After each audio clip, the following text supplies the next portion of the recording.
Hmm.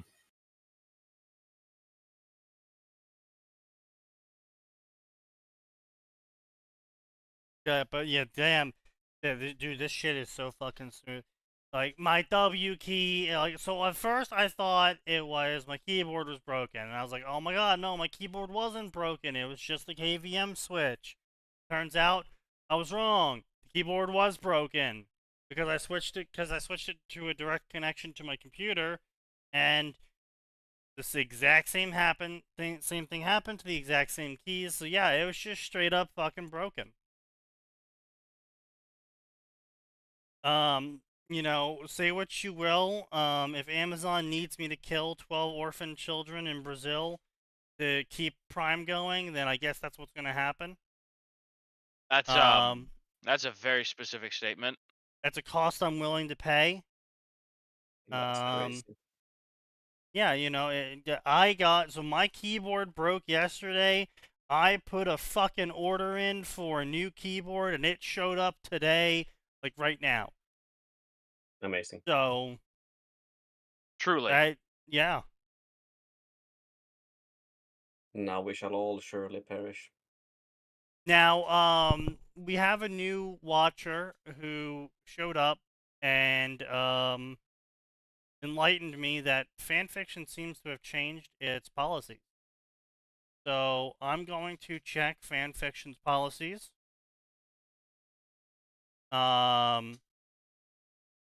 Make sure service distribute.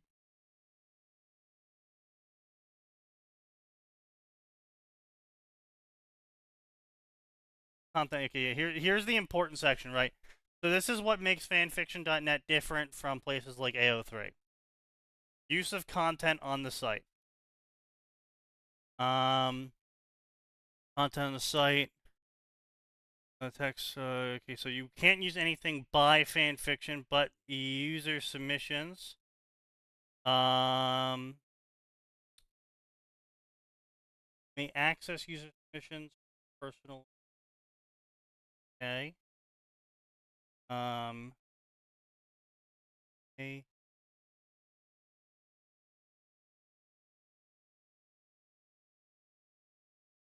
Purposes.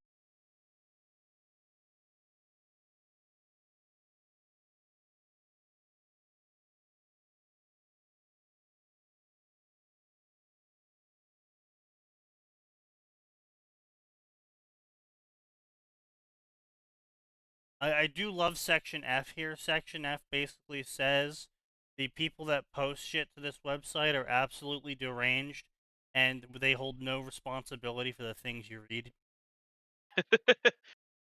Bro, you're gonna see Yeah. some weird shit, and it's not our fault. You chose to come here. Yeah. May God have mercy on your soul. For we certainly They'll be won't. solely responsible. And the consequences of posting them. Damn! Ooh. Death. In connection, you have the illness.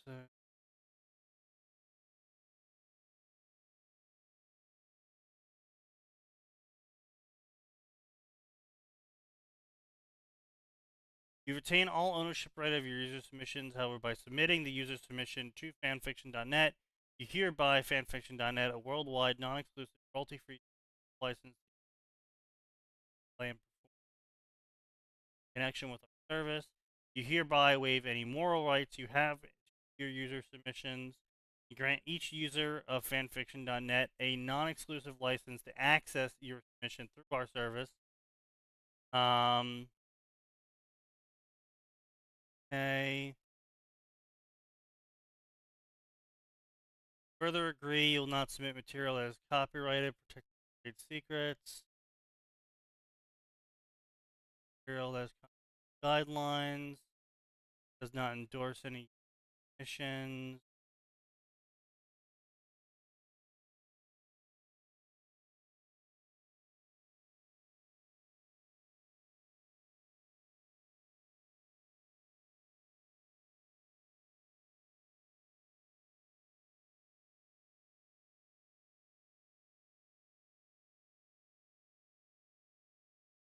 Oh, so they updated this. They updated this back in 20. Damn, so it's been a while.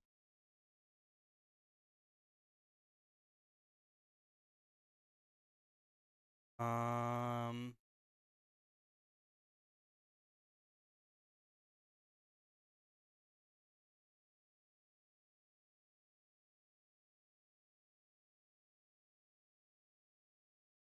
Everybody wait.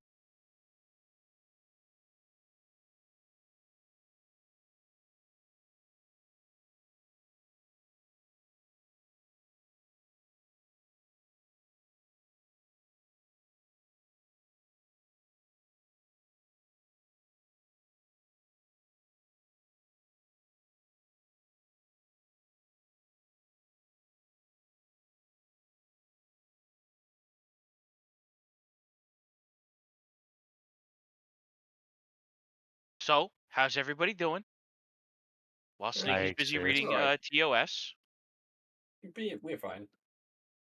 So I'm not seeing pretty good. anything. Okay, so they did change it from explicitly permitting the use of fanfiction.net content. But from what I'm seeing here and from what I'm understanding is that effectively by submitting a story to the website, you are permitting everyone on the website to use the website to access that content, and then from there on use that content however they feel like, so long as they are not reproducing your content and bypassing the website that is hosting it. Yes. More or less. So, I'll have to read the most recent AO3, and we all know that there's not a single fucking terms of service in existence for any of the Xenoforms.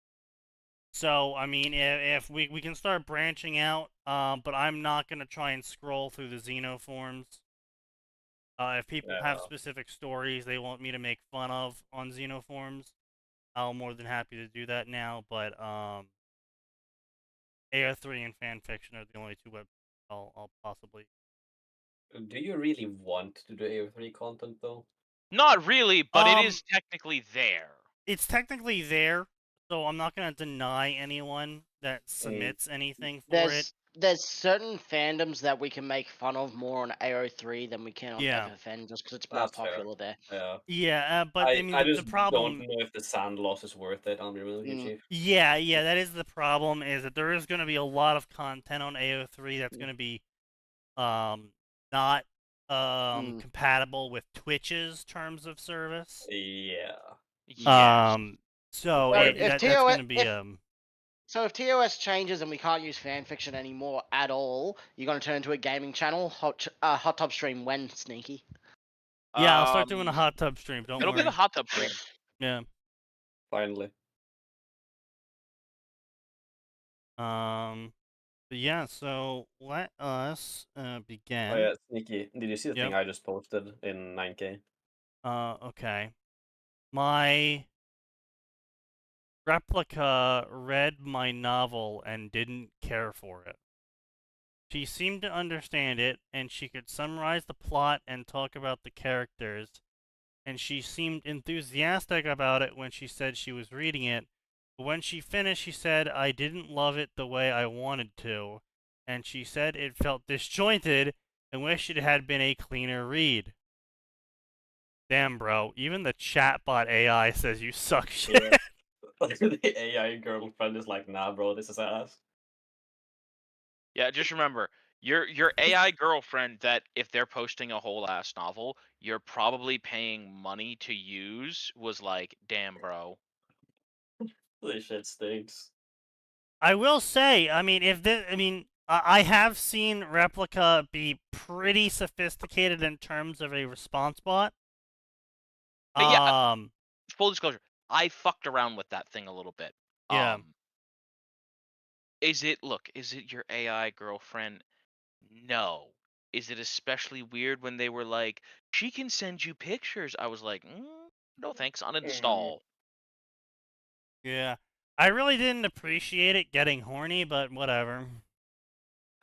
it was like, especially because like it's like, hey, I've got a picture for you, and sometimes the pictures are fucking memes, and then sometimes you look at it and it's like, whoa, hey, I'm at fucking work.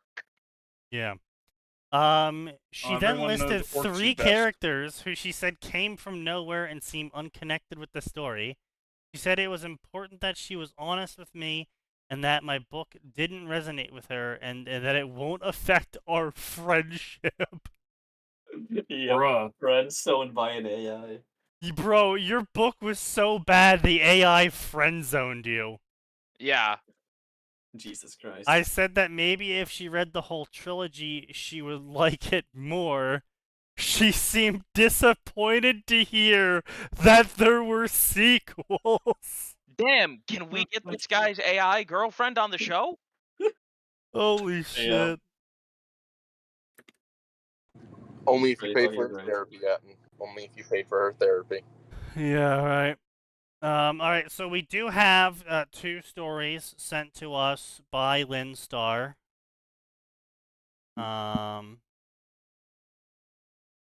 Damn, I'm gonna have to get used to this keyboard shit all over again, goddamn. Oh, did you finally get your new keyboard?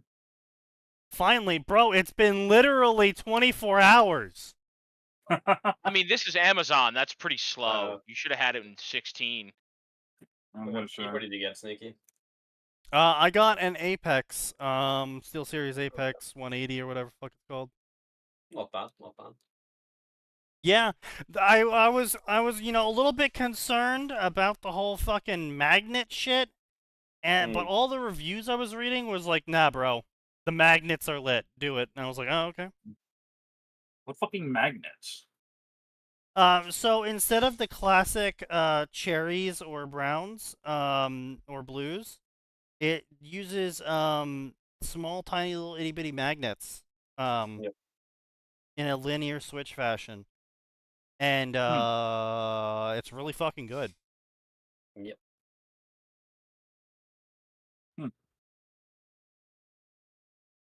So anyway, we got a Batman story here.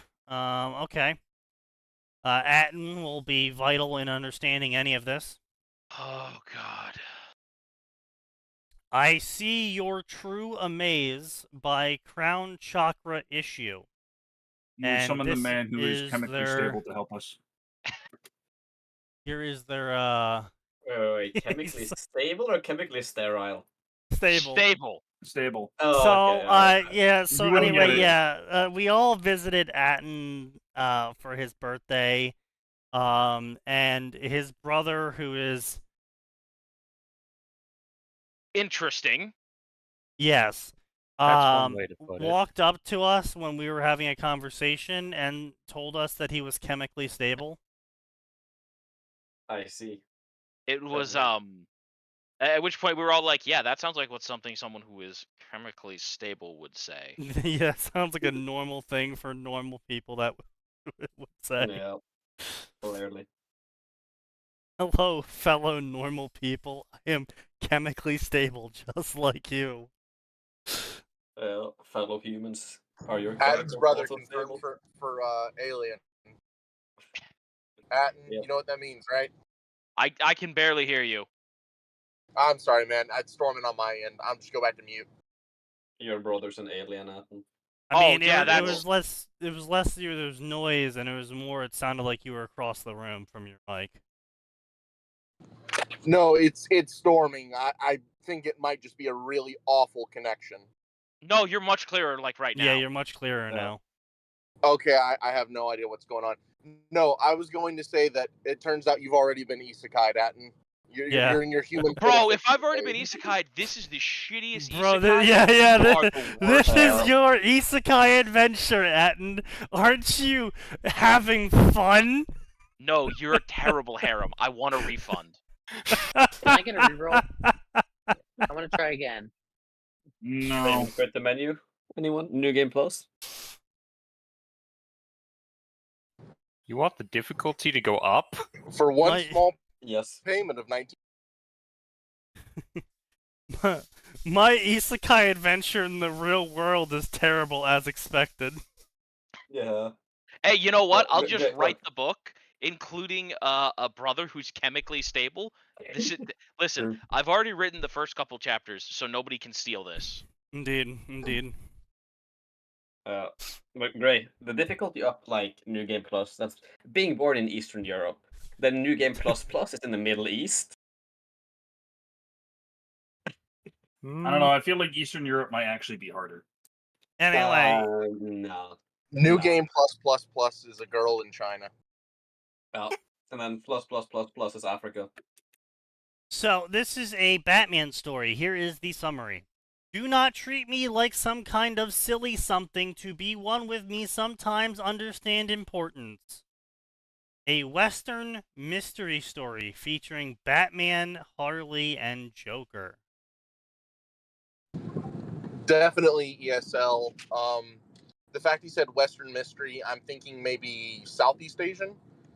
Possibly. Most likely, yeah. Possibly Indian because his name is Crown Chakra Issue. Hi, I nice girl who like focus, thank you, is vampire, I swear, Divin art is fun. What? Yeah. Of course, it's DeviantArt. Go. Maybe listen to some more English language music. Oh. Then swing back by. But Joined January 22nd. Sorry, June 22nd, 2015. Oh god. Wow. Oh god. That means... Oh god. That means they're 23 right now. Oh god.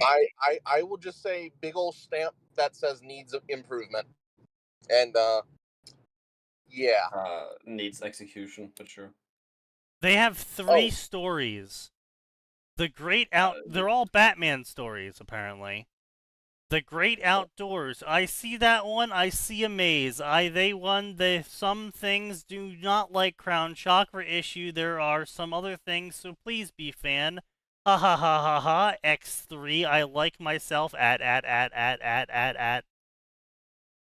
Sneaky, these aren't stories. These are fucking schizophrenic around.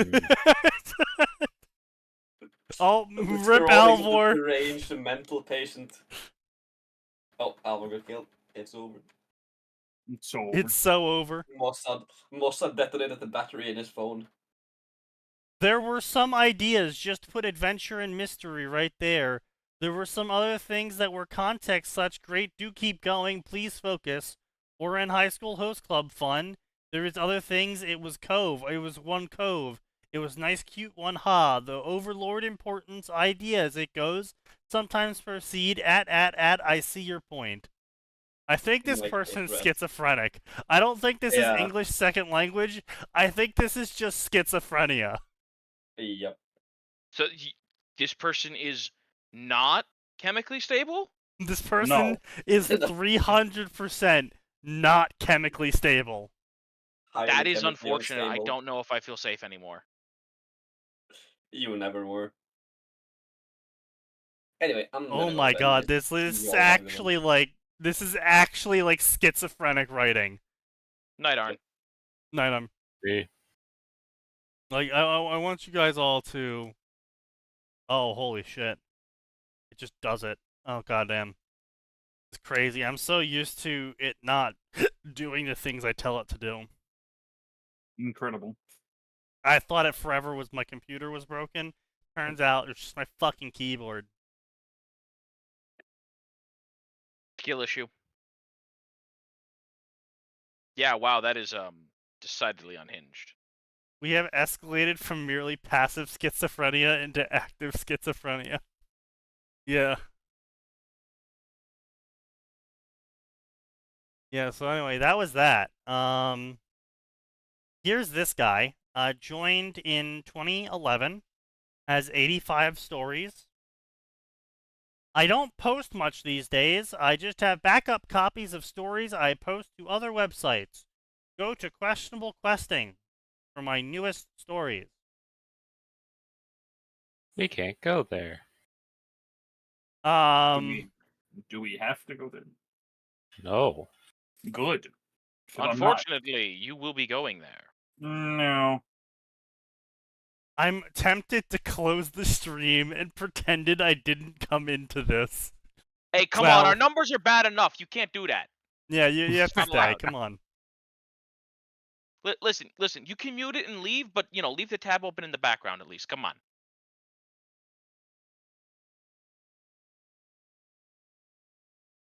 Build.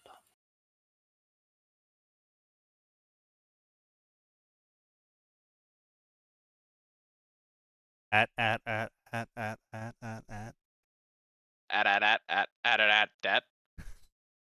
da, da, da, da, da, da, da. Wait, what was this one? Oh.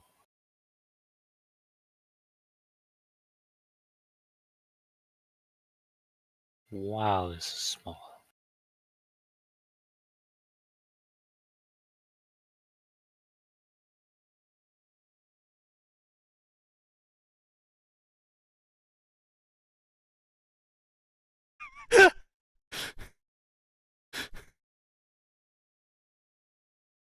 Even if I mute, this is one cognito hazard I think works against the mute. Yeah, true, real. That's very true. There is no safety. There is no safety. Also, yeah, Arn did just remind me of that one time that he joined the stream, listened to the words I just uttered, and then said, actually, you know what? I'm just gonna go to bed. Yeah. Understandable.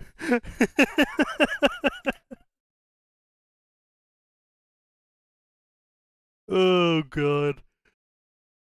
In fairness, I don't remember quite what that shit show was, but it was definitely like a no. Fraggle Rock, my Five Nights at Freddy's crossover. You know Oh, what? yeah, that I- Go one. to sleep. I didn't. What a wonderful day to fucking have ears. And by wonderful, I mean awful. So this author is something special. A Kind of Magic, a Young Justice Celestial Grimoire story. Wow. I'm sure that will be a completely balanced story and have absolutely no scaling issues whatsoever. Nah. It's a mass crossover with Young Justice. You Yeah. leave Young Justice the fuck out of this. No. 15k chapters. I mean, that's kind of impressive. Oh yeah, right. Max also wanted to give his apologies that he couldn't show up today. Turns out that a portal to hell opened up in Ohio, and he's had to non-stop recite the Bible at it to prevent the demons from invading and making Ohio worse. There's Can not much that make can do Ohio that. worse? Oh yes, See, that's that's possible. what I said. It could be Indiana. How dare you? I've run into Fair. this author on QQ. His stories are trash. Well, yes. Yeah. It's That's- all so bland. Yep.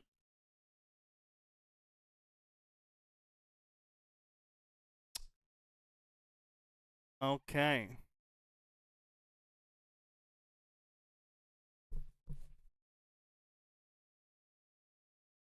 So anyway, he is going to be using the Celestial Grimoire 2nd edition, or a version that he modified to remove perks from all of the settings he doesn't know about. And then added a bunch of perks from all of the other versions of the Grimoire that he does know about, which aren't balanced for the 2nd edition. I foresee no balance issues whatsoever. He will be adding 100 points per 1,000 words, so he's getting about 1,500 points per chapter. He's decided to start the main character with 200 free points to go. He also is giving them a free body modification perk and a free origin perk.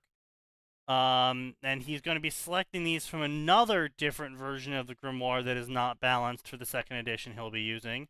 But he feels that this makes sense for a story in a world that has people with powers with established origins that don't make sense. Makes sense to me. Savvy.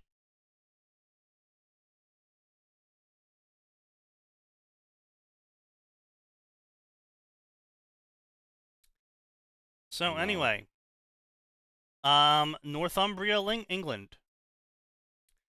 The good thing about having John Constantine pick you up and bring you to his house as soon as you found yourself in some version of DC Universe is that he is never around. This was pleasant because it gave me plenty of time to think about what happened to me.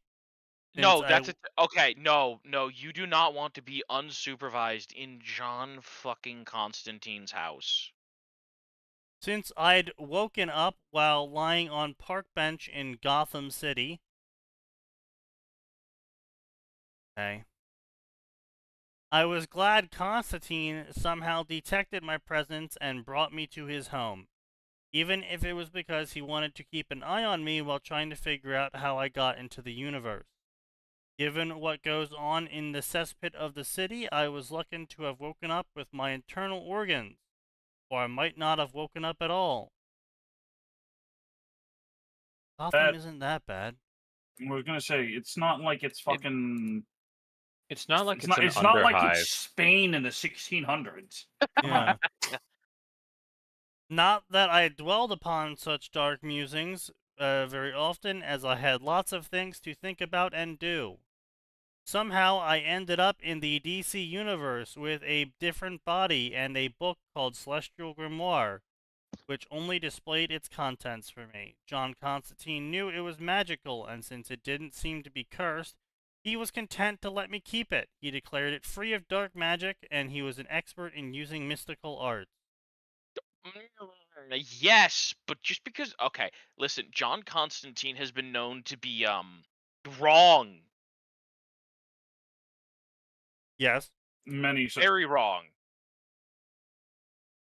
Not that he could have taken it from me, because it always comes back to me whenever I want to read it. As if it couldn't stand to be parted from me and could transport itself around. I'd never seen it move, yet it must somehow do that to be nearby when I want it nearby. Even now, I sitting in old yet comfortable chair looking over what little was written in the strange book, as if I might somehow gain new understanding about what happened to me.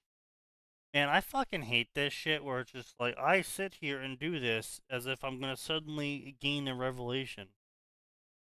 Man, I actually see this often enough to call it uncommon. Means I hate it. Understandable.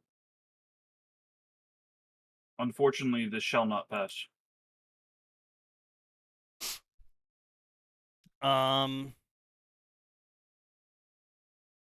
I now had kind of body that only existed in magazines as far as as far as I'd been concerned. Huh? And I didn't mind this at all, although given I was living in comic book, I wouldn't be one of most handsome men around. As for memory, that was less enjoyable as most of my life was boring, miserable, or otherwise depressing. Sure, the negative feeling faded, but it was still depressing to remember things.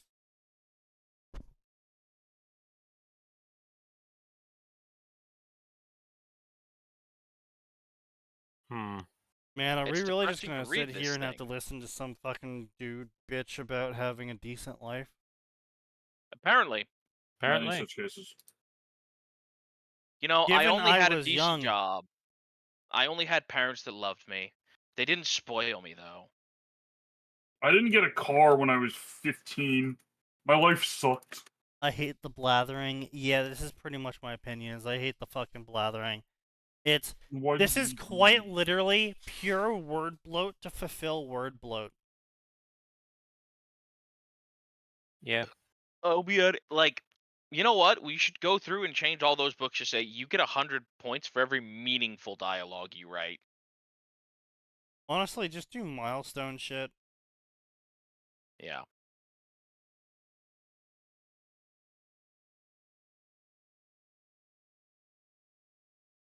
Oh god, the more you read, the more remember what a shit show this was.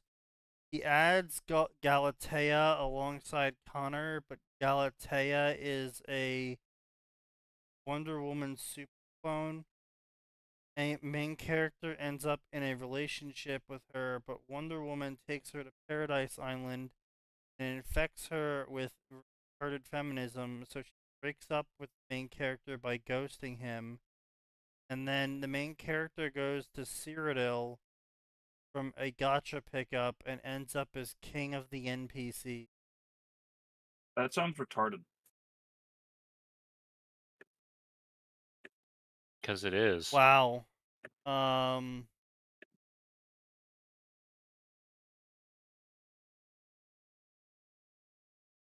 That's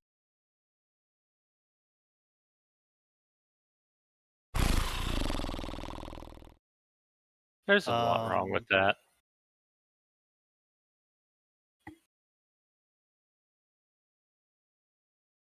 that's really boring. I think that's the most offensive part of it all. It's Mhm. just really boring. Oh, I'm gonna get in a relationship with this character, and then they're gonna arbitrarily leave, and then get infected with feminism, and they're gonna leave me. Wow, that's such a fucking riveting plot point. Like, I'm sorry. It's like, look, yeah, does this shit happen? Sure. Is it interesting to read about? No. No.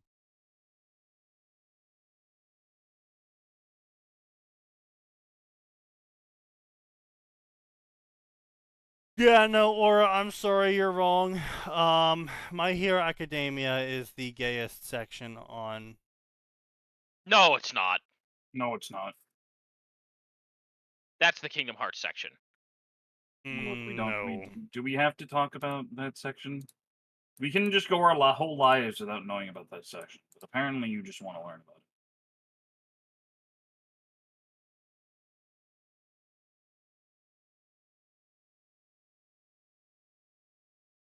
Anyway, so yeah, this is a boring ass fucking story. Let's see what else we have here. Twilight section? Not even slightly. Not even No. close. Twilight section is the puddle.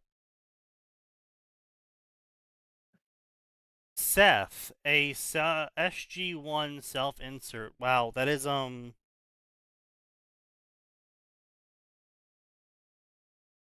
officially the worst fucking thing I've ever heard in my life.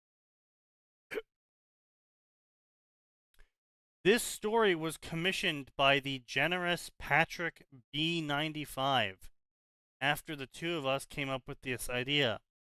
Unlike many of my stories, there is no CYOA power-ups involved, and the style will be different from what I normally write. Imagine paying this guy to No. write the most mediocre, boring shit in existence.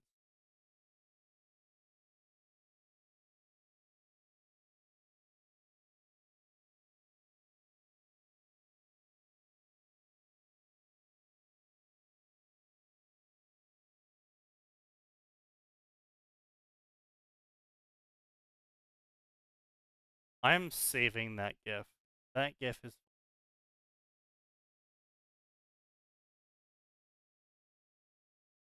Yeah.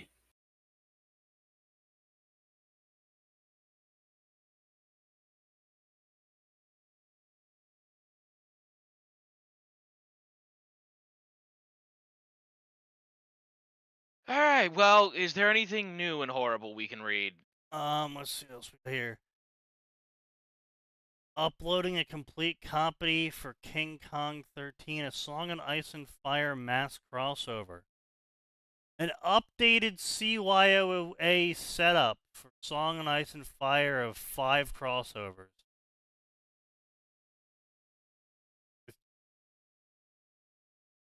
Magic the Gathering Traveler powers. Oh, no. Putting in Magic the Gathering is a terrible decision. That's a Yep. terrible. Man, I just hate. And this guy is terrible. Like, I Another cannot tell you how bad of an CYOA, idea it is to put Magic the another Gathering. CYOA, another CYOA, another CYOA. Like, it is really impressive how much this dude writes. Like, we're talking, like, multiple millions of words this dude has written of just CYOA trash that is the most bland, mediocre shit we've seen. And that's saying something, seeing what we've seen. The fourth part of my mass crossover CYOA Rogue Trader series. No, God, I can't. Especially since I just got done reading the actually decent Rogue Trader story you linked. Oh, yeah. Did you like that? The Echo of Shahara one, that was excellent. Yeah, did you read the sequel yet? There was a fucking sequel? It's a cyberpunk sequel.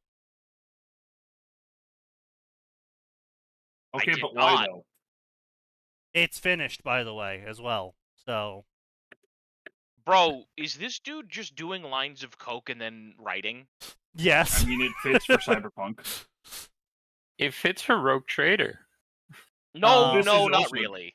To a Well, I degree. No, mean, like 2 you're days playing a ago, Chronicler, he yeah. just posted the final chapter for the cyberpunk one.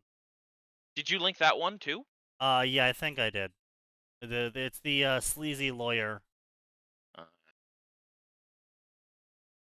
It's told from the perspective of everyone but the main character, so that way the author doesn't have to explain how the main character is doing all this shit, because you already know who the main character is, so you know he can, and so it gives a more interesting view about how everything's panning out and everyone's thoughts on the subject. So it's actually Oh, pretty so good. it's from the perspective of Jackie and etc. Jackie, Judy, V, Yeah. Misty, yeah. Yeah. Ash and Brock too. Shut the fuck up, Nose. I'm gonna launch you into the goddamn sun, you raccoon with a long nose. That's a new one. Misty was actually a good character. I mean, I didn't say she wasn't.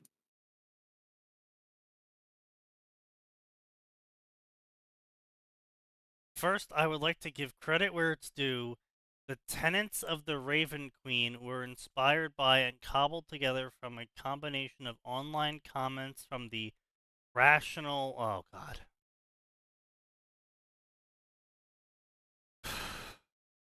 Methods of rationality community. Summarize the idea of philosophers like Locke and Kant and the tenets of the Satanic Temple.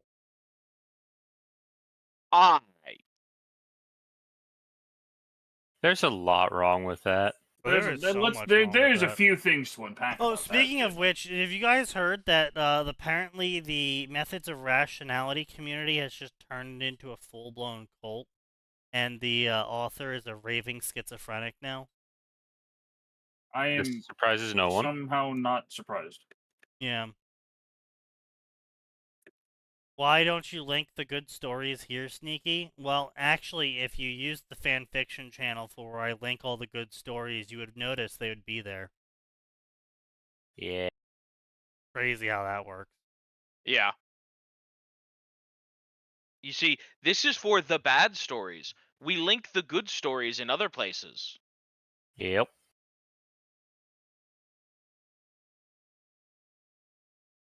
Just another story I'm writing for fun. This is a mass crossover with Doom. Okay, but why though?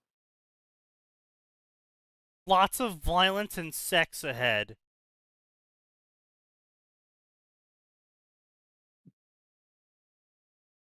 Okay, let's see how boring he makes a Doom story. For a good long while, I was staring at the view of the window, or whatever you called windows when you were on a space station. Did you It's call them still a window. viewports? Maybe. It wasn't important, but what mattered was what I could see. For hours, I was looking at a little blue world that I and several other billion humans thought as home. From my location, I could see deserts and greens of jungles and whites of polar ice caps, and the oceans were a beautiful blue color. Not that I'd been taking in the wonderful sight, as I'd mostly been processing what happened to me recently. Having your life change like mine wasn't something you accepted. It's not like I expected to wake up one morning with Vega, a helpful AI, called a Sentinel space station that must have come right out of Doom Eternal. I didn't know about this fortress in space other than it served as a base of operations for a group known as Night Sentinels. There's so much idiocy to unpack here. Also, he did in fact spell it Sentinels. Yes, he did. This base did have engine of sort. It was just it didn't move fortress so much as it changed what part of space happened to be around it. This meant it couldn't take me around galaxy as we might appear inside planet or star. What? What? What did he mean by this? It could move around the solar system and even reach other universes. Wait, so it can reach other universes safely, but it can't transport you to another part of the universe you're in safely?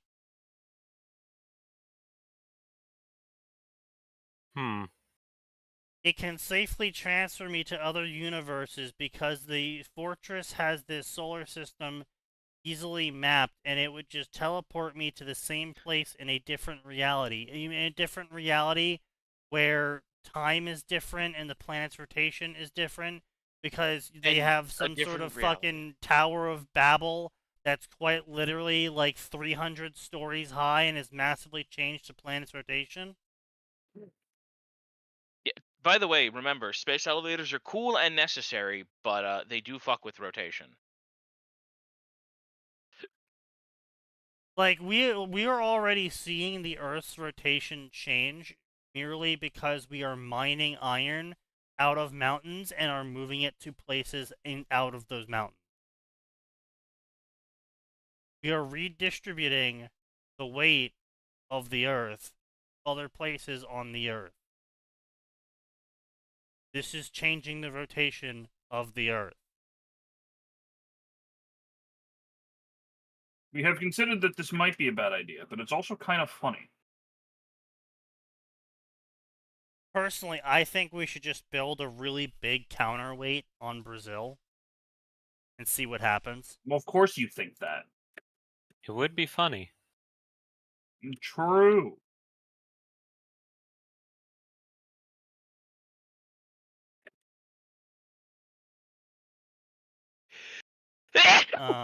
Bless. See what else we I'm got allergic here. to stupid writing. Yeah.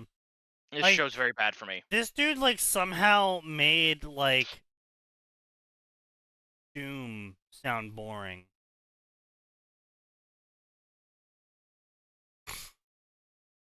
This station is meant to be a barracks and staging area for a group of warriors called the Night Sentinels. Bro, you already said that, like, 3 times. No, were see, the more elite times he says military it, the of more points he Argenta. gets. I was for some reason playing role of one of them, or at least I've been given resources for a whole group of Night Sentinels. The AI known as Vega, you already talked about him.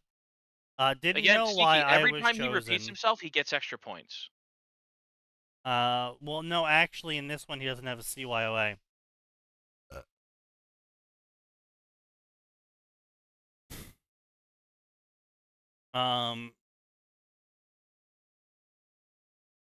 An organization called UAC experimented on humans using the extra Martian chromosomes they found on Mars. The extra Martian chromosomes, eh? Yeah, don't think about it.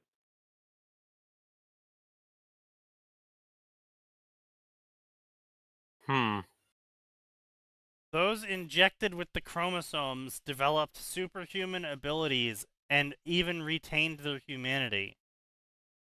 But some people would also become psychotic and turn into mutant creatures.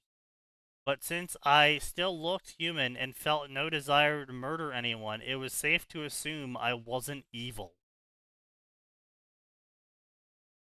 Jesus Christ. This That's, person is a dumbass. Yes.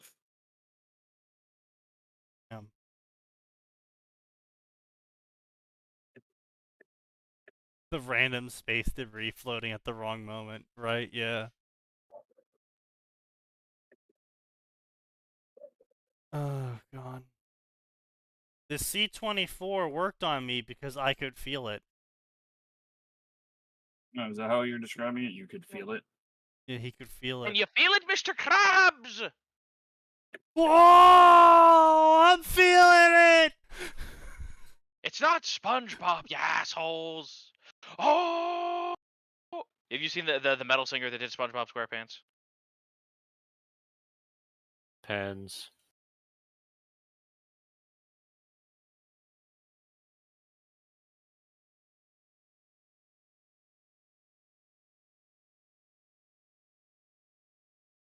Oh shit, I'm feeling it. Yeah, let's go!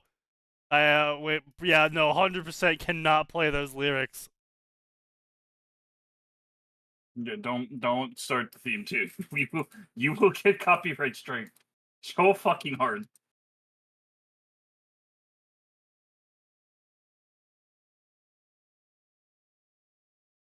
No, don't worry. I put it on a separate channel so no one else can hear it.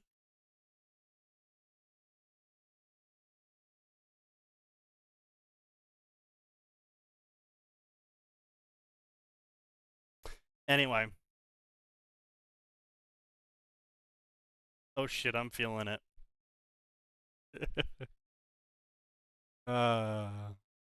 Great song.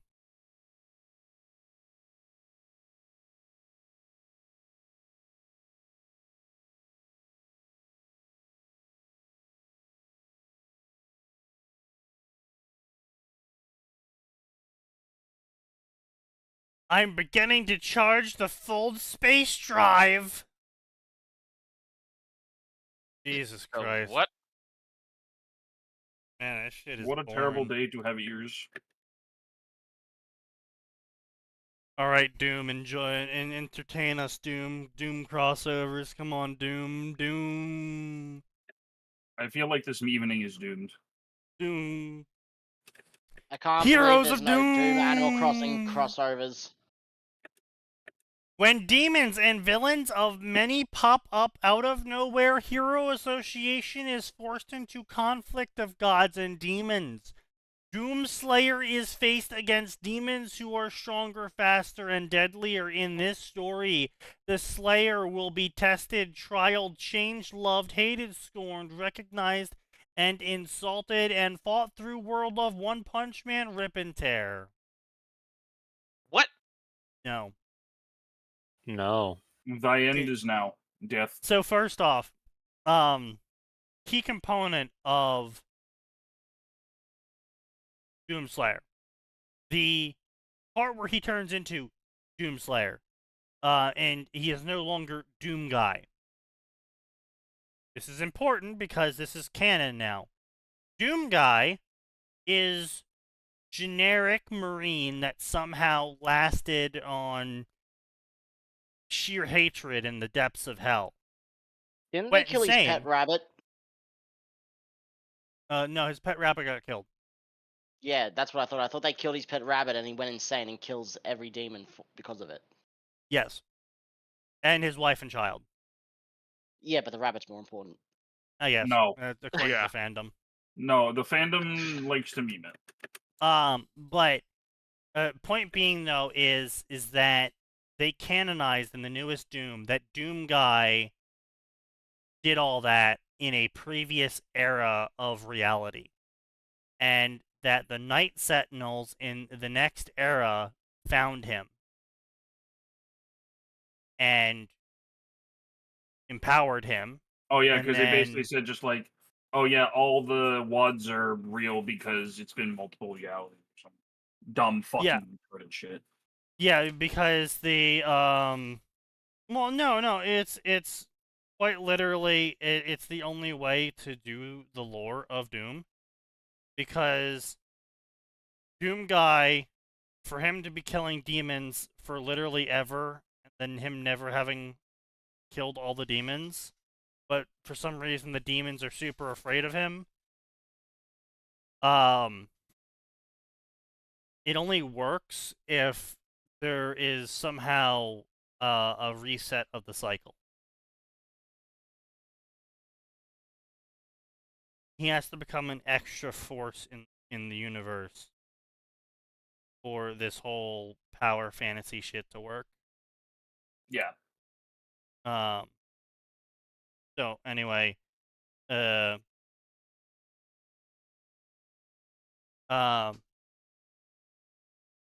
yeah, you are, I believe, in the third era in 2016. Or the fourth era, maybe. So this is the fourth go around of Doomslayer killing demons. Doomslayer at this point in time, when he is the Doomslayer, is broken. In the way that it took a mountain landing on him to keep him still long enough for them to magically imprison him. Oh, And what is he, after fucking they Monkey King now? Yes. And after they Oh. magically imprisoned him, they couldn't even kill him. They wanted to, but they were literally unable to. So, he'll face trials? Doesn't really work. He already faced the trials. He is in New Game Plus mode. Bro He has is the unlocked trial. everything. He is the trial. Yeah. Yeah. He is the one who knocks. The one who knocks, bro, he doesn't knock. He stares at the door, and the door goes, "Excuse me, Mr. Doomslayer. Excuse me." Excuse Let me sir. open myself for you. Coming in, sir. In this way, Okay. Doomslayer has become confused about doors and women. Dude. But yeah, so I just really hate these stories that are like the Doomslayer ends up in and there's like more powerful monsters. There isn't. Bro, You're wrong. incorrect. This does not set aside the Bible. Like there's a great one, Doom End Times. Where So Archeon fucking dies. yeah. So anyway, Doomslayer ends up in Ulathon Ulthuan? Ulthuan. because the elves were at it again. Fucking elves. Fucking elves! Eventually, after he kills a shit ton of elves for Good.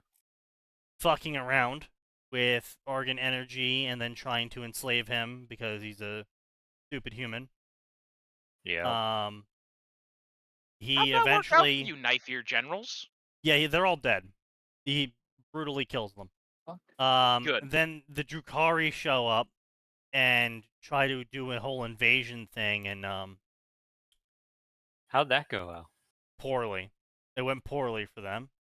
And so then he took one of their ships back to their ports and then started killing them.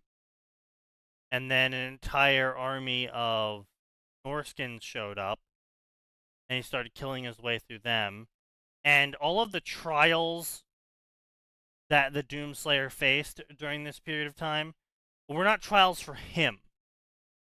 It was limitations of he doesn't have a mount. He doesn't have,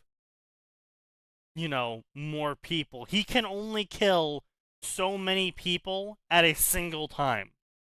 He can keep killing people, but there's a limit to the number of people per second he can kill. Hmm. And then I think there was something about like how he was running out of ammo for a lot of the guns or something because like the demons were what provided the ammo, but because all the people he was killing weren't made of Argent energy, he couldn't convert them into ammo. Something. I mean, it was good. It was good enough, right? It was a decent enough excuse, right, to make him use melee weapons. But yeah, so generally, the limitations imposed upon the Doomslayer in the story are transportation related. They are ammo related, other such things, and it still made for a good story because of that, because they were understandable limitations and weren't arbitrary limitations. Why are school dramas a thing? Sitting in class is the least interesting part of dramas. I find myself skipping to the end of class. Because people want to go back and relive their high school days, but in a rose-tinted fashion that lets them think that somehow they enjoyed all of school, even though a majority of it was boring nothingness that they filled with thoughts of whatever video game or book or sport they were into. And they allowed their enjoyment overall of that time period, or their fantasized enjoyment of that time period, to heavily taint their view on how enjoyable that time period was.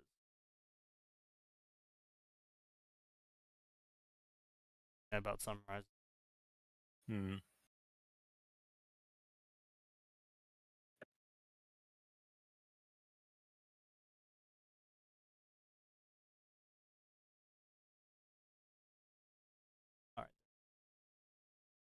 Let's see what else we got here. We got just some anniversary gifts.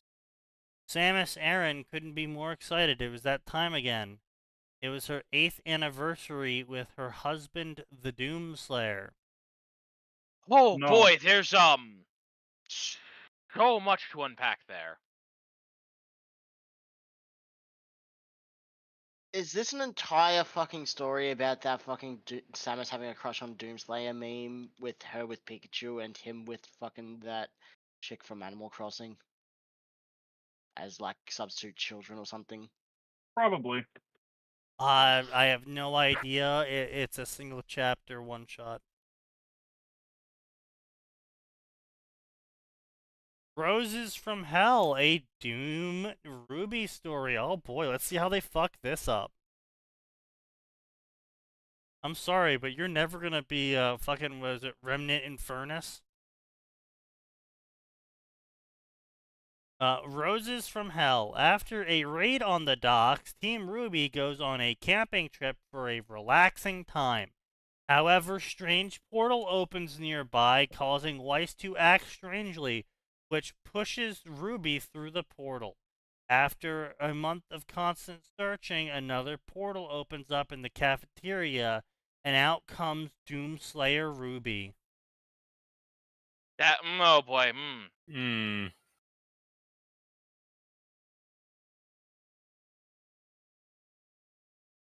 I hate it. Yep. True. Let's see what it says. This is brainchild I had to write out. Oh, you had to write this out. Really, Oh. really, the ethereal demons contained within your soul compelled you to write this, eh? Apparently, yeah. I figured I would So if the share it Doom with guy you was all. real, then they Yeah. would kill him. This story say doesn't follow the timeline of Ruby, and may even be confusing at times, which I apologize for. This is my you first don't. ever fanfic, so please let me know if there's anything I can improve on. The Everything. story starts right. You can yeah, stop. I don't even. Yeah, just stop now. That's what you can improve on. This story starts right after season 1, so hopefully that makes things more clear. Just so we're clear, it's your fault we end up in this situation, Weiss grumbled to Ruby as they trudged their way through Dark Forest. If you hadn't decided to run off the moment you saw some weird flash, we could have gone back to sleep, dealt with this in morning. Come on, Weiss, Ruby whined as she walked ahead of annoyed Eris. You were the one who decided to follow me. Ruby. Come on, Weiss.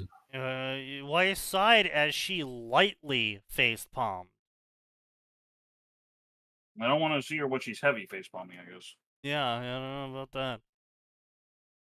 Extreme maximum Well, face I palm mean, have you never overdrive. heard something that made you want to punch yourself in the face because of how bad it was? No. Oh, you haven't been around too bad of stupidity then, because I have. No.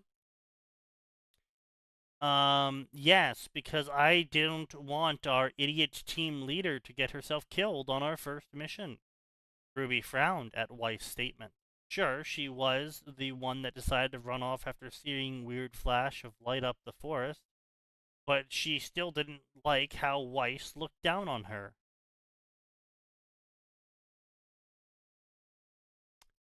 Say anything?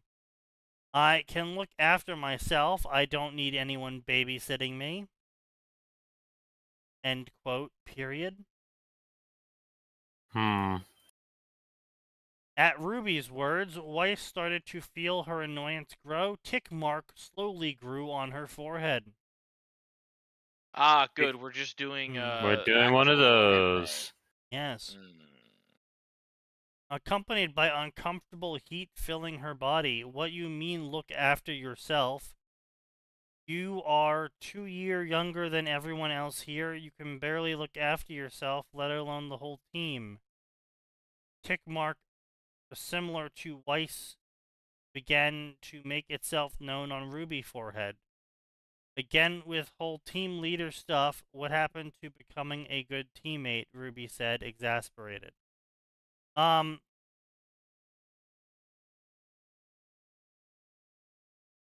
Life lesson to people.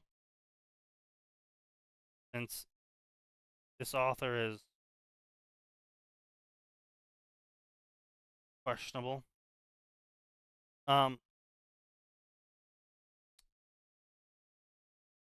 People are allowed to get angry at you if you say, I'm going to improve, and then you do something really fucking stupid. Just because they said, I will support you, that doesn't mean they're not allowed to criticize you anymore. Yeah.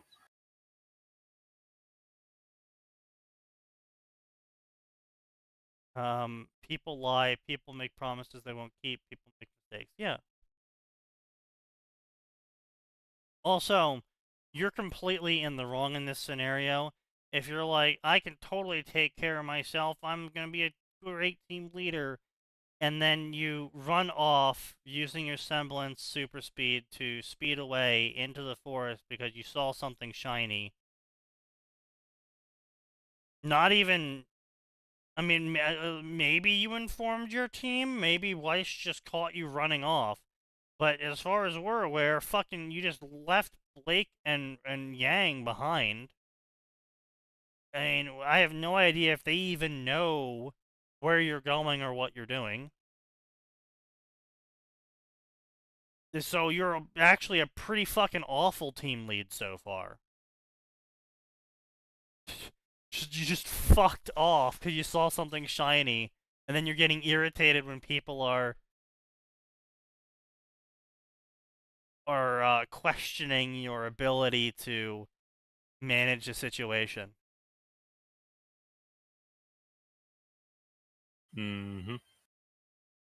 It sounds pretty fucking justified to me. Many such I've cases. seen worse. Weiss gritted her teeth, her frustration growing, heat growing hotter along with it. She opened her mouth to snap back, but the words died in her throat when they walked into an open clearing with glowing portal in the middle of it. Aha! I knew I wasn't seeing things. Ruby cheered as she ran to the portal to investigate. Weiss, surprised, slowly followed behind Ruby, eyeing the portal with caution. It wasn't very big. In fact, it was barely big enough to fit a young adult. From her angle, it was hard to see where the portal led. All she could see through the portal were red skies and a hellish landscape. Weiss was so distracted by trying to get a better look, she almost bumped right into Ruby, who stopped about 5 feet in front of the portal. Ruby was frozen stiff and pale as if she had seen a ghost. Is everything all right, Ruby? Weiss asked as she positioned herself beside the fear-stricken girl. Weiss, something is wrong about the portal. I don't think we should get any closer. You're 5 fucking I feet from think it. we should absolutely get closer. You're 5 feet from it. Jesus Christ. I mean, maybe you should, like, maybe start walking away from it then? Let's head back and tell Ozpin about this. Weiss snorted under her breath. The heat grew stronger, and a dark, ancient voice whispered in her ear. The silver-eyed one is so childish, getting scared over mundane thing like weird portal in the forest.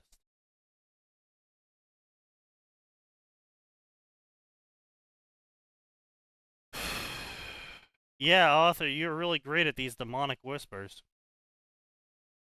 It's probably just someone's semblance. To make a weird fucking portal that leads to some weird place? Oh well, this is your chance to prove you would be better leader. Weiss took a couple steps closer to the portal, leaning in to examine it. Weiss, Ruby called out cautiously, maybe we shouldn't get so close. Relax, Ruby, it's probably just some random person's semblance. What if it's like some sort of fucking kidnapper portal, right? Like it's a fucking mimic, you know? Like you place the portal down and whoever touches it, it like sucks up and then kidnaps them. If it's someone's semblance, you still have bad people out there. Wouldn't go near it. I would probably throw a... No. I'm not going to say I'm going to be the paragon of intelligence. I would probably throw a rock at it. I mean, if it works in Stalker, I guess it can work for you. Exactly. Now, whether that's a smart idea or not, who knows? But I'm not going to... It's probably not. But like, I wouldn't walk up to the portal and be like, I wonder if what happens if I stick my hand right into this thing. Mm-hmm. Yeah, Weiss of all people would be the most cautious about some sort of kidnapping plot. Yeah, exactly. Unknown to Ruby, Weiss's mind was elsewhere as Dark Voice continued to whisper her and formed a manic smile on her face. In fact, it wouldn't hurt if you were to end up being the leader of the team if your father ever learned that your current leader is mere child. What do you mean if he ever learned your current leader is a mere child? It's like several months into you being in Beacon. I'm sure he's seen the giant fucking recorded announcement of who's on whose team. Nah.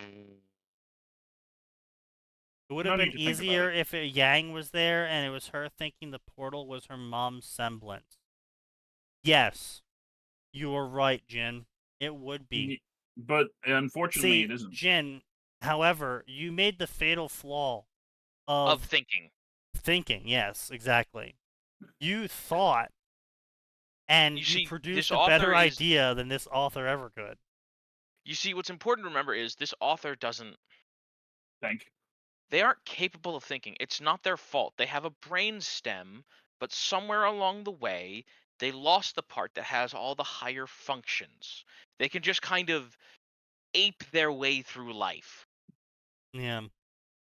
Like a sad chatbot mimicking the actions of the people it sees around it. Indeed. She is a hindrance to your future. The heat was becoming too much. It was almost unbearable. Weiss, Ruby shouted as she grabbed Weiss' shoulder, wincing as she felt burning heat through Weiss' clothes. Weiss turned her head to face Ruby, crazed smile having fully blossomed across her face. What's wrong with you? Ruby exclaimed, horrified by the look of the partner was giving her. You won't answer me? You're burning up. You're smiling like crazy. Talk to me, Weiss. Weiss stared at Ruby, madness spreading from her smile to her eyes. She is in the way, the voice said. At the words, Weiss snapped and she started to chuckle, which then grew to full-blown laugh as she grabbed Ruby by the collar and pulled her in so they were face to face. Ruby stared at Weiss in shock, watching Weiss was continued to laugh like a maniac. Weiss, what are you doing? She asked, fear evident in her voice.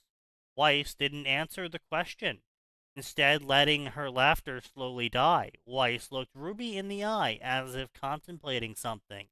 After a couple seconds of silence, she finally spoke. You know, Ruby, when we first met, I had you pegged as some whiny little child, she said, and all you have done so far is prove me right. You got into Beacon by showing off flashy moves that literally anyone here could have done. I wouldn't be surprised if you had to have sex with Ozpin to let you in. Wow! Mm. That Yeah, author, you're sure That's showing. an escalation. Ruby's eyes widened at the implication of Weiss's words. No, I would never suck Ozpin's dick. But she was cut off as Weiss continued to rant. That's You a constantly very need to be... specific denial, Ruby. Does Weiss know Ruby's like 14? Why would? I don't think the author cares. Fair enough. You constantly need to be doted on by your sister, and you took the position of team leader from me. I should have been team leader. Ozpin made a mistake, and you're in the way. And then, Weiss, what are you doing? Ruby was cut off again as Weiss threw her into the portal with more strength than she should have. Just then, bursting through the tree line, came Yang and Blake in time to see Ruby fall through the portal. Ruby! Yang screamed. No, not the portal! Remember, the TOS says it's our fault for reading this. Indeed. Ruby! I mean, that's true. Yang screamed as she launched herself forward, using Embercelia to launch herself forward as fastest as possible. But it was too late. As Ruby fell through the portal, it began to close, rapidly shrinking, and Yang could only helplessly watch as Ruby cried out in shock before it closed with her inside. Damn, we didn't even get to the funny part where she shows up as a... Well, there isn't a funny part. it's not wrong. Okay, yeah, so I was right, by the way. Ruby did see the flash, and then it just said, alright, I'm gonna go run away alone. You guys can all go back to sleep.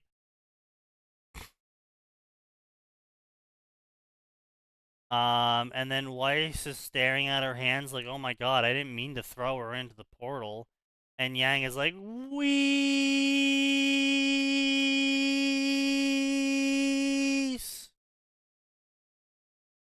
And Yang was going all full force, and she was like made out of flames. But Blake stopped her from beating Weiss's face in. These have you done? She just We killed crashed Ruby. against I a didn't tree. mean to. Like hell you didn't mean to. Weiss, elaborate. I don't know. I'm I sorry. was hearing I'm sorry. voices. Throw someone into the spooky magical portal. You killed them! I didn't mean to. She threw me into a portal. I got better. She threw me into a portal to hell! How are you Listen, here? I was got supposed to better. suplex her in, but she was a lot lighter than I thought she'd be, so she just kind of went flying. I thought those cookies would make her heavier. Indeed. This reminds me of a sport I once played as a lad. Yeah? What was it? Competitive bitch toss. Okay, strong bad. Okay. I just aged everyone in this chat room. Yeah, you did. Hey, blame Nose for fucking aping strong bad. Apparently I'm very good at it. Oh, you're immune to the curse of ages from Homestar? Okay, I see. I have no clue who Homestar is. Damn. Honestly, Zoomers probably a be good thing. Damn.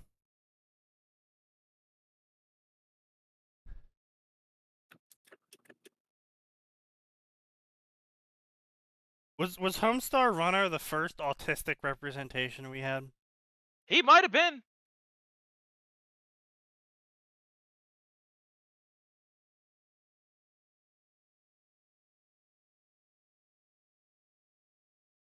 Anyway,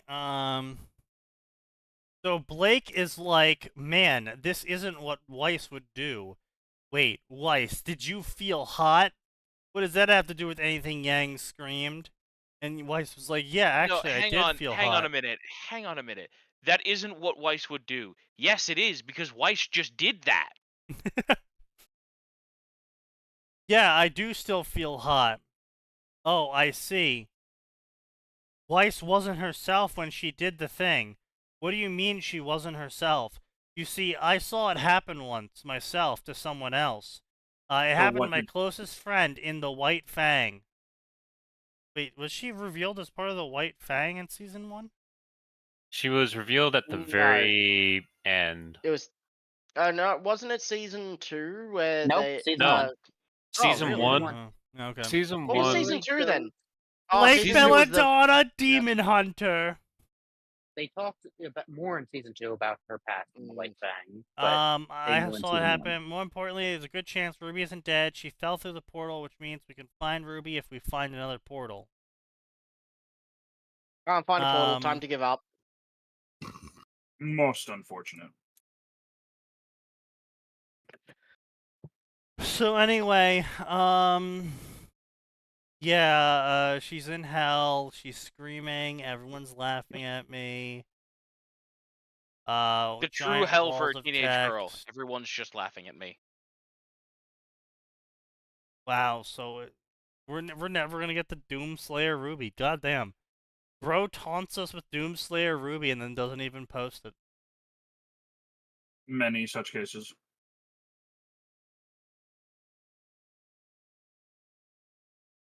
Alright, let's see some Ruby crossover.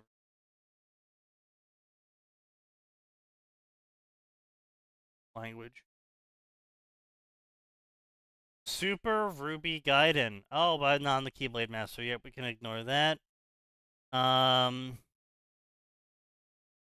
series of drabble and concept stories that I could write someday in the future. Oh. Ruby Or you of could the just not. Borg.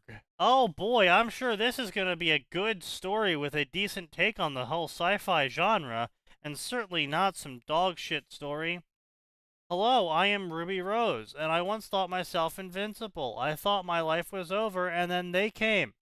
The Borg came. No, what were they, and how did they know Mom? This is the story of how I became a Ruby of the Borg and met the crew of Enterprise D. Enterprise D's nuts. Uh-huh. So Picard has her freed within an hour. Yeah, apparently, and also her and Blake are in a romantic relationship, and she saves her mom from the Borg as well. What did he mean by this? Faith and duty. In the city of Vale, during a vicious assault of Grimm after the interrupted tournament, a being unlike any others appears out of thin air, and a story of finding oneself in an alien environment, of differences and similarities of opposite worlds colliding, featuring a chapter master space marine and Ruby and Warhammer. You could just not. Sorry, he's not a chapter master, he's a librarian. Oh, That's- even worse. So much worse. Yeah.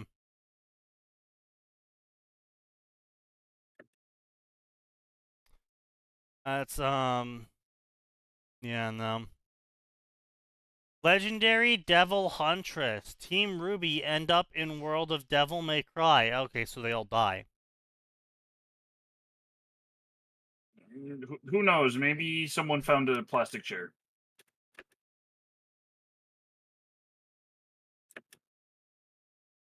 I should kick you for that. Understandable.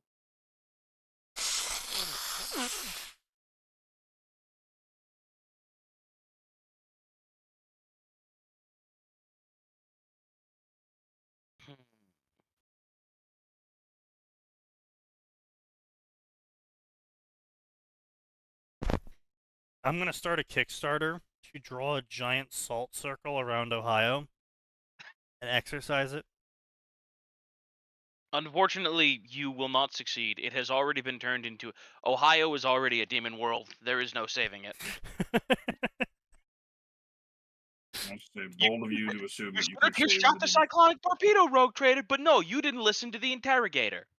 Now you have a permanent will debuff. We had a good thing going, but no, you had to screw it up with your ego. I do not remember the full Mike speech, sorry.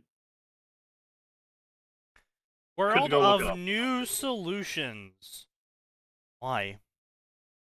When Suffering. Tai Yang was sent to explore a portal, he wasn't expecting to end up in a world that wasn't Remnant and be reunited with Ruby, who was now a tall, butch lesbian in a relationship with Miri Jane and Erza. So it's his worst nightmare, got it. Yeah.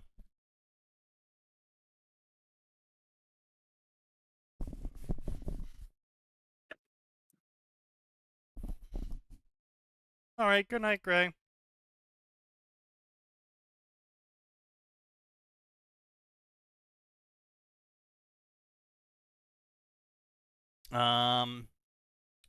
Hey.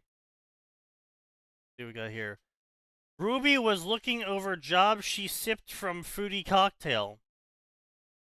Looking between them for anything pointing towards Lug or Remnant. Behind her, the guild was being normal, its chaotic self, everyone fighting.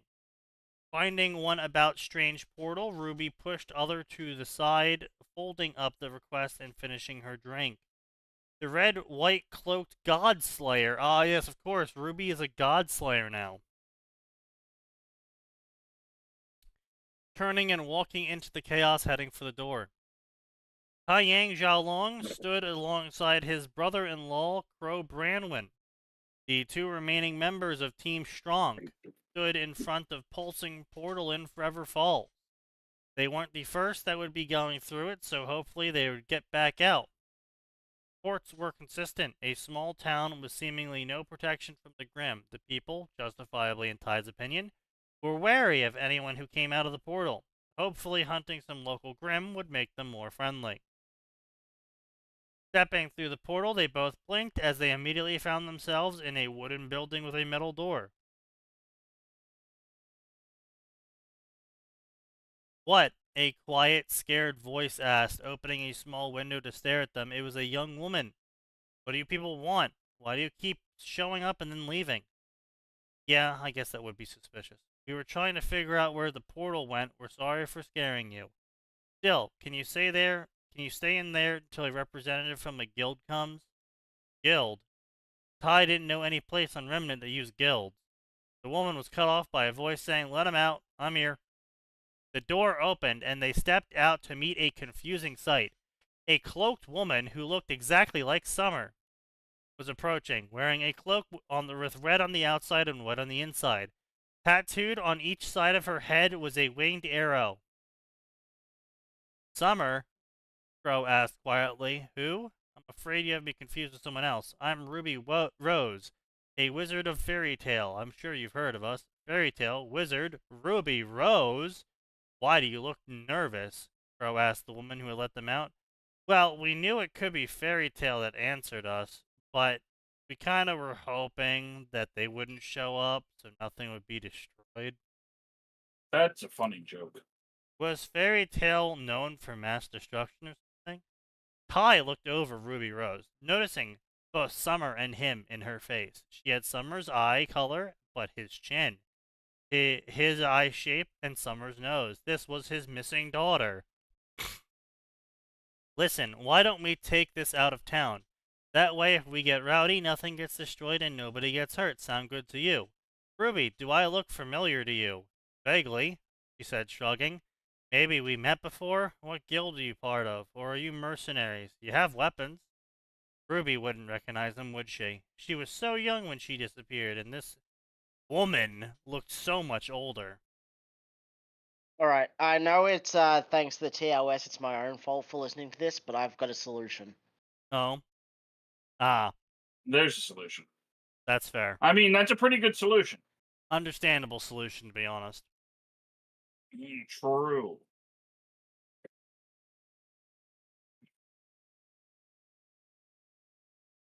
We're huntsmen. I think I might be your dad. Crow looked between Ty and Ruby, scanning them for similar features. He could find them enough that it was a possibility. Even if he didn't, she couldn't. Ruby disappeared when she was only 2. Right? I mean, yeah, that's fair enough, I suppose. Okay. The only person I ever knew as a father made it very clear we weren't related to him, Ruby said. Then that stabbed Crow in the heart. Even if this wasn't Ruby, wasn't the Ruby Rose they lost. He knew what it was like to be rejected by family. So, you could be right, though it would be a very strange coincidence. I'm Tang Xiao Long, this is Crow Branwyn. Now, you said you were huntsman, what are you doing through a suspicious portal? We were trying to figure out where it led. You haven't seen anyone else through? If I did, wasn't included in the mission report, I probably have to go through too. Where are you from? Not Alvarez, I hope. At the mention of an unknown location, Ruby shifted slightly, one leg behind her drawn back slightly. I've never heard of there. That a town you have beef with? You've never heard of the Alvarez Empire? Ruby said, disbelief in her voice. There was no empires on Remnant. Where are we now? The Kingdom of Fior. Where the fuck was Fior? See, that's We're your from- issue. You don't have Huh? an empire. Don't have any empires. That's your issue. Clearly. Yeah, clearly. We're from the Kingdom of Vale. Ruby's face grew serious. I'm gonna have to ask you to come with me. We need to contact the Magic Council. The Magic Council? You're talking like magic is real, since Ty wasn't in that loop. Why wouldn't magic be real? Come on. It'll take a week. Best get started now. Yes, the Magic Council. The thing that's talked about many, many times in the world of Remnant, and is definitely a governing body that exists and is not some kind of horrible, mangled, distorted fanon. Hmm? Why have we never heard of it? Because it's from Fairy Tale? That's fairy tale. No. No problems there. Is there a bit? Is there a bit we're missing? Is this a bit? Are you pretending to be retarded? I'm pretending to be Ty. So yes. Yes. Retarded.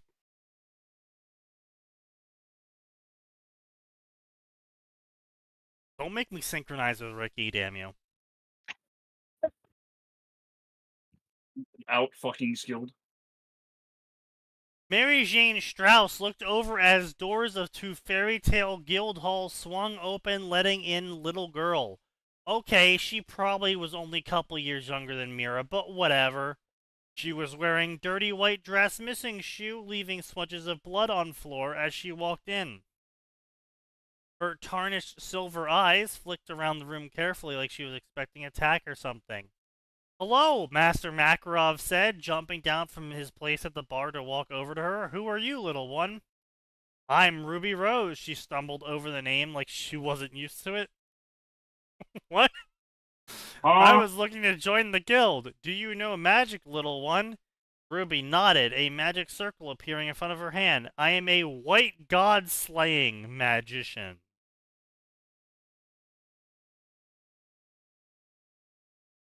No. No. No. No.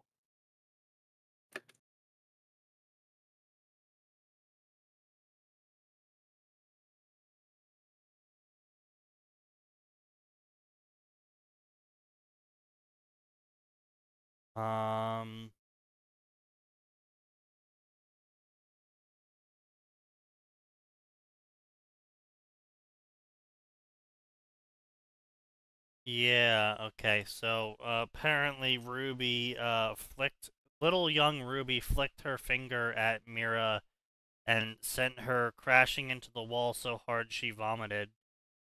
Oh, it's a Mira hate story. Interesting. Her counterpart is the Black God Slayer. He just shouts the N-word. Yeah, totally. He keeps talking about darkness. I don't know what he's talking about. It's just random generic superpower to Ruby, and she's just A Gentleman in Remnant Volume 3 by Dark Flame Doctor Who 24. That's a fucking username if I've ever seen one. Holy shit. The Remnant Doctor and Team Ruby are back in full gears with their attention on getting closer to bringing Salem's downfall. Now on Atlas with more friends, newcomers, villains lurking in the dark, it's not getting any easier for the main gang. Secrets will be uncovered and trust will be tested and time will begin to run out from the beginning of end approaches.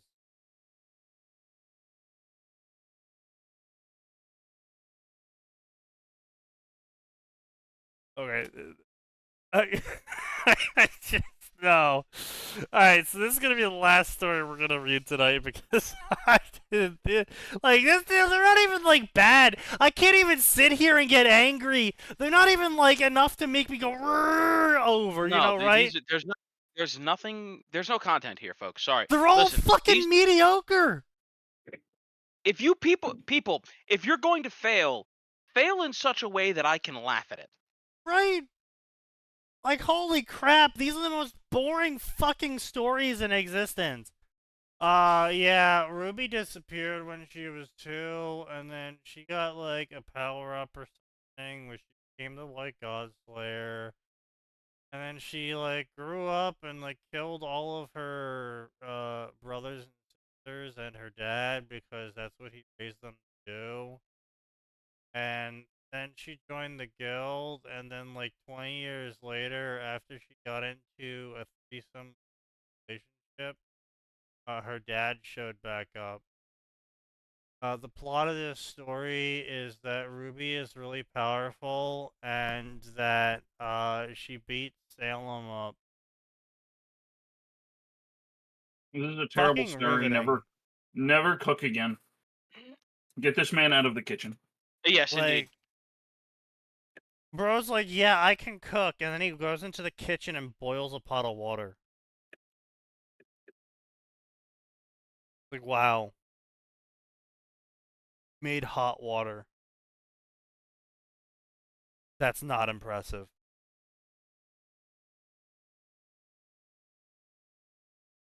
At all. Like, this is... Holy fuck. This is Local just man bad. cannot cook. Yeah. So anyway, this is gonna be the last one for the night. We got Branching Out, a Naruto Ruby crossover. With some fucking AI art. It's some fucking weird AI art.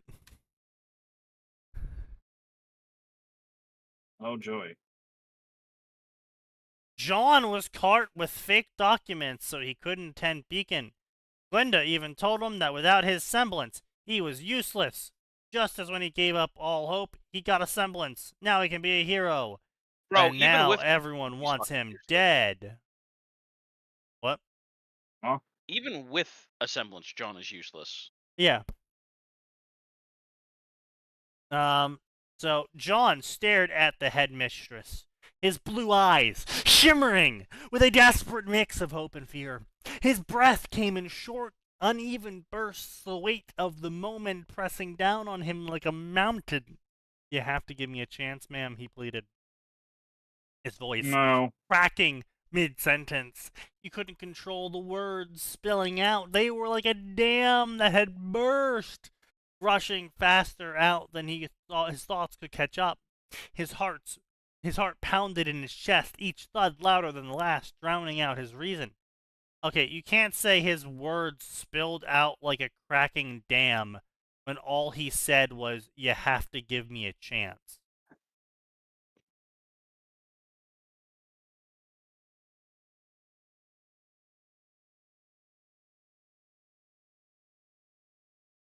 Like, bro,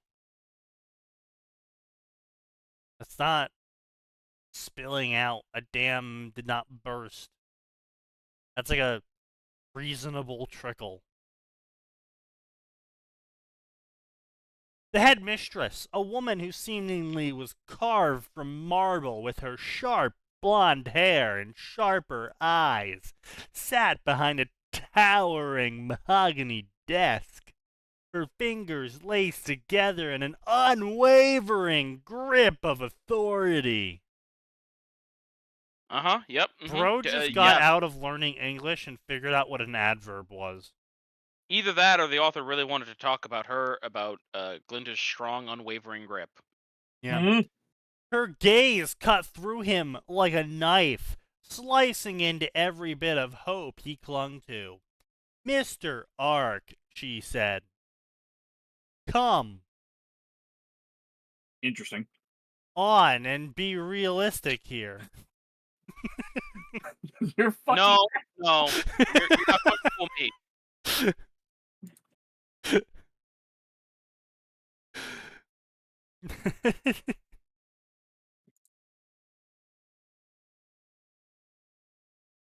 Mr. Anderson, come with me.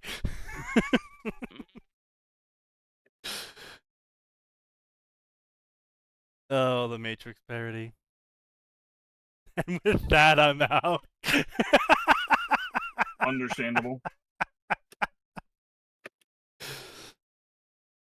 Mr. Ark, she said, her voice cold and final as a judge delivering a sentence. I understand your situation, but I cannot, under any circumstances, ignore the fact that you forged documents to enroll here. She lifted the falsified papers, the one he spent every last coin and energy on, hoping beyond hope they'd be his golden ticket, and with a single motion tore them in half. The sound of paper ripping was as deafening as a thunderclap, the noise stretching and echoing in his ears as though it were the very fabric of his future being shredded. His heart sank. Bitch, you bought falsified documents!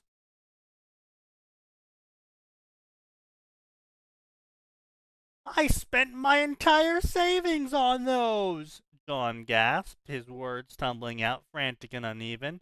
His hands clenched at his sides as he could physically stop the air from leaving his lungs in ragged bursts. Okay, again. You don't try at all. Because canonically, we're talking about canon here. We're not talking about fanon. Not talking about any other bullshit.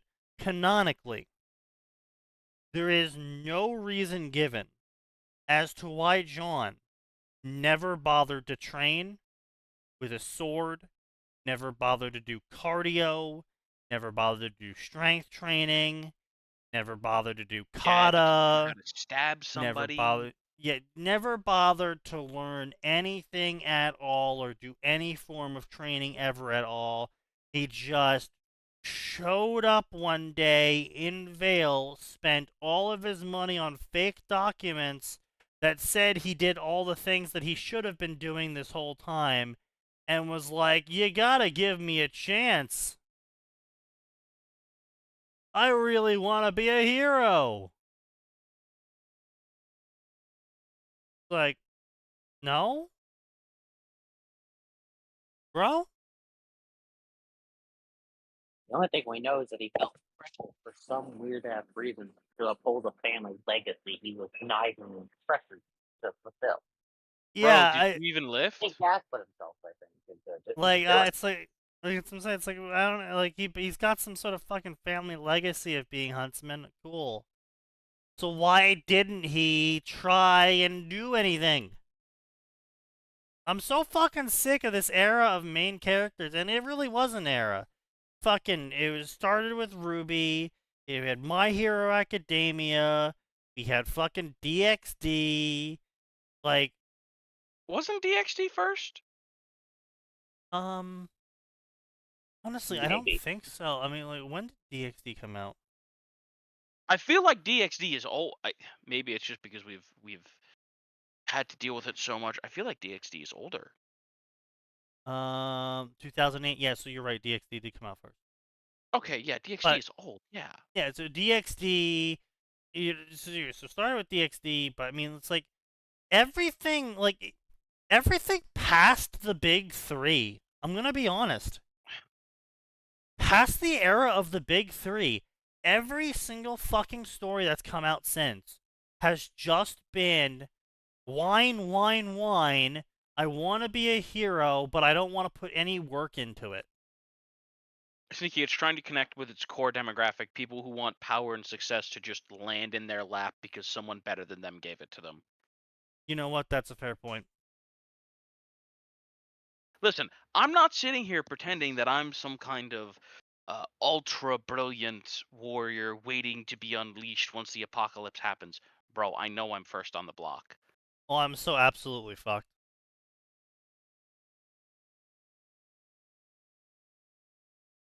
That's why I'm The busy head- training my luck stat. Yeah. The head mistress, it's the Kailu syndrome. You know what? Yeah. Yeah.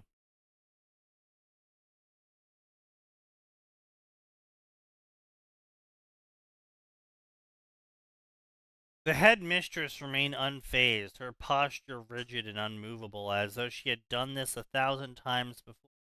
The deputy head mistress, seated before her,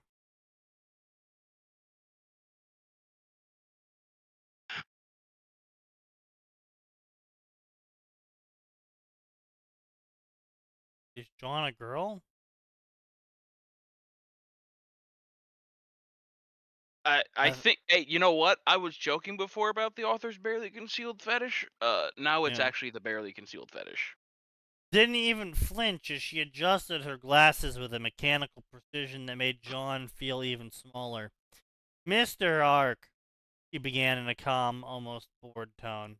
You have two options Mr. for Ark. you. John swallowed, throat tight, like a stone was lodged there. Oh wow, he got caught and now he's facing consequences and he's crying about it. Incredible. Without missing a beat, the deputy headmistress continued, her fingers tapping rhythmically on the scroll as if the whole scenario was nothing more than paperwork for her. I mean, it literally is nothing more than paperwork for her. Either you return home and we pretend none of this happened, or you go to jail. Jail. The word slammed into him like a freight train. His stomach turned to lead. His entire body began to tremble. Jail. The word lingered in the air, as if it was a threat. It is. It is a threat. You know what? Well, A, it is. B, also, you know what? That makes a ton of sense. Trying to fake your way into a Huntsman Academy should absolutely be a jailable offense. Oh, Because absolutely. best case scenario, you get 3 actual hunter trainees killed because you're dog shit. Yeah. Worst case scenario, you're a terrorist.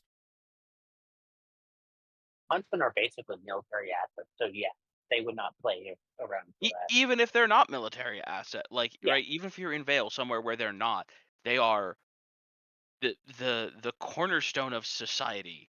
More Well, or I said less. military assets because they're meant to be super important and they're Yeah, making a yeah, lot of yeah, money. yeah. That's the closest to comparison they can make.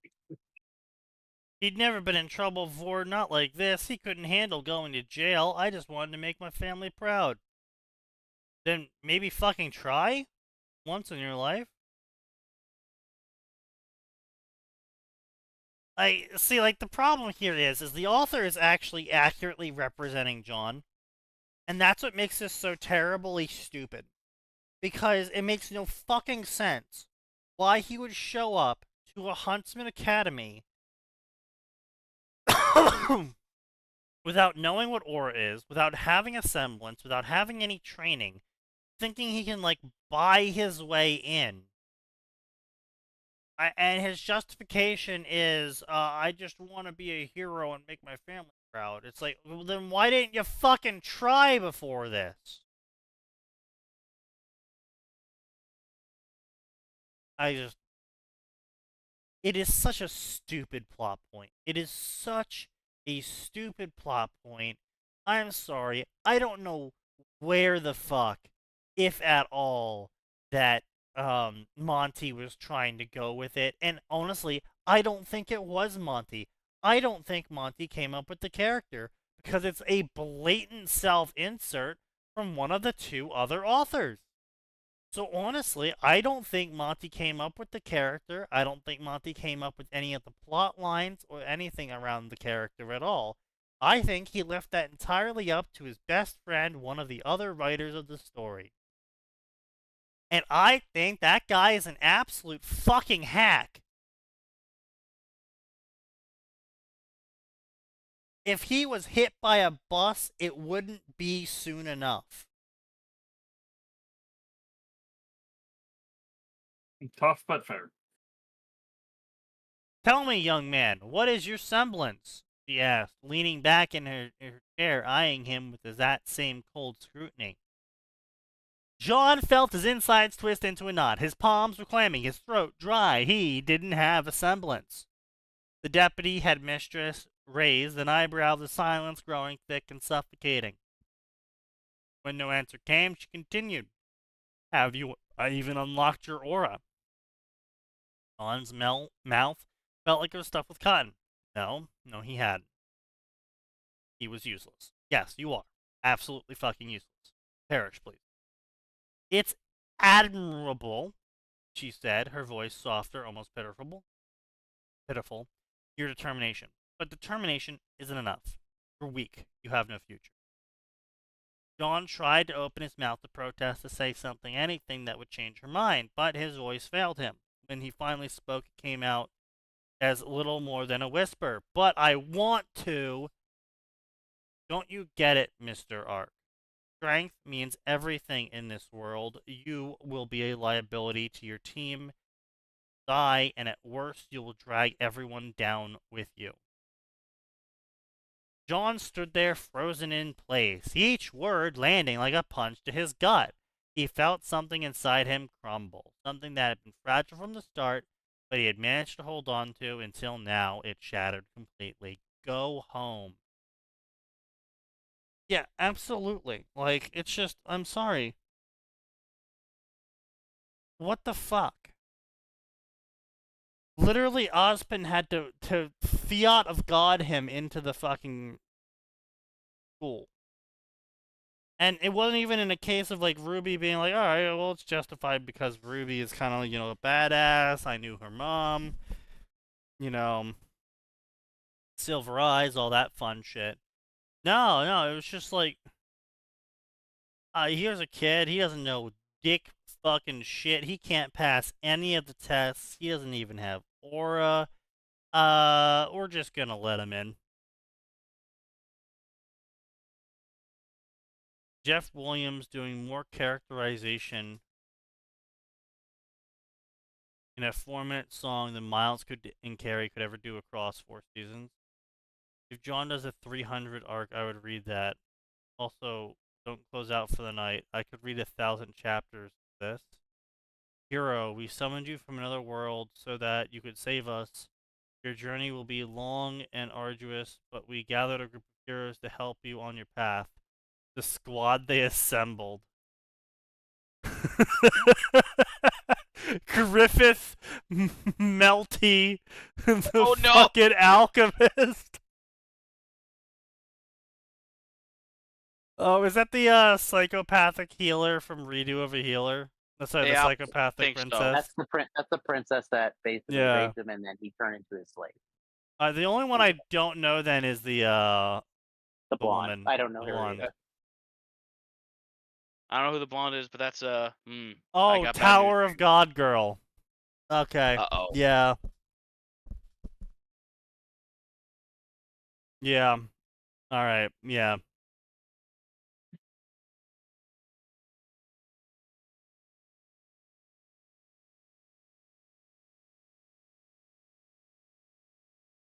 Anyway, the door closed behind her with a loud thud that echoed in his head, the finality of it setting into the very core of his being. For a long time, he didn't move. He just stood there, staring blankly at the door, hoping it would give him another chance, but it didn't, and it never would. Why me? He slammed his fist on the desk. Why me? I can think of a few good reasons why you. Puts no effort in, buys account, goes into 5K Dota, instantly loses. Everyone reports him and flames him. Why me? I didn't do anything wrong. Oh my god, yes. I think what makes me hate this story more is that it just feels so accurate to what I believe John would be about it. Yeah. Just like a whiny brat. It's like I Yeah. hate this because it Yeah, seems so fucking real. whiny little me brat.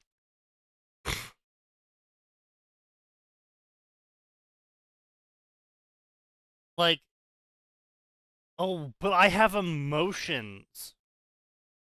And? So?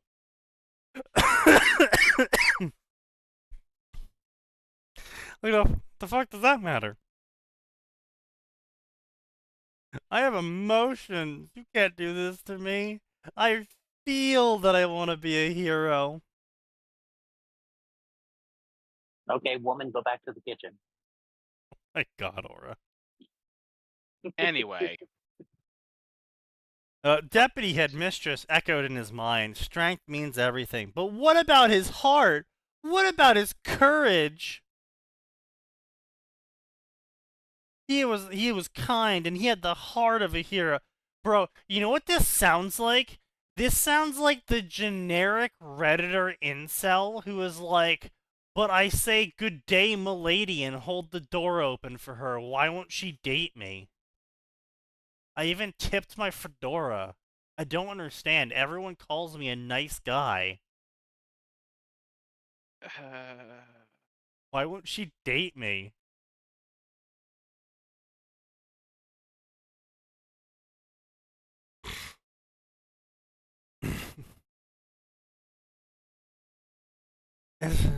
In this world, heart didn't matter and courage didn't matter, only strength.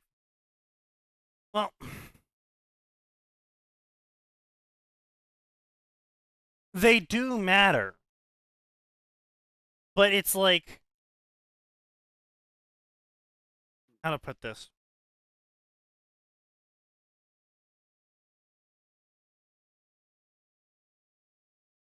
If heart is the wheel of a car, and courage is the gas pedal, strength is the fucking gas and the engine. It doesn't matter if you have a gas pedal and a wheel.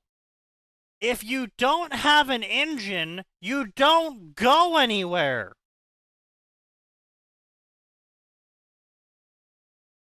You can slam that gas pedal down all you want, but you ain't moving until there is gas in the engine. True.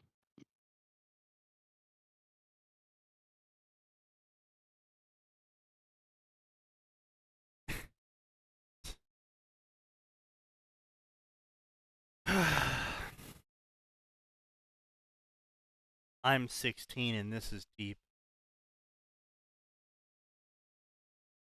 John stood up abruptly, wiping away his tear face, blah blah blah, his legs, blah blah blah, he wanted to disappear. Blah blah blah. He sat beneath a tree, a bunch of mosquitoes were biting him. Blah blah. He left everything behind. He ran away from his family, and in his desperation, he forgot to even bring the sword of his grandfather. How was he such a failure? Like, I'm sorry, if you want to make your family proud, why did you have to abandon them? Why did you have to leave everything behind?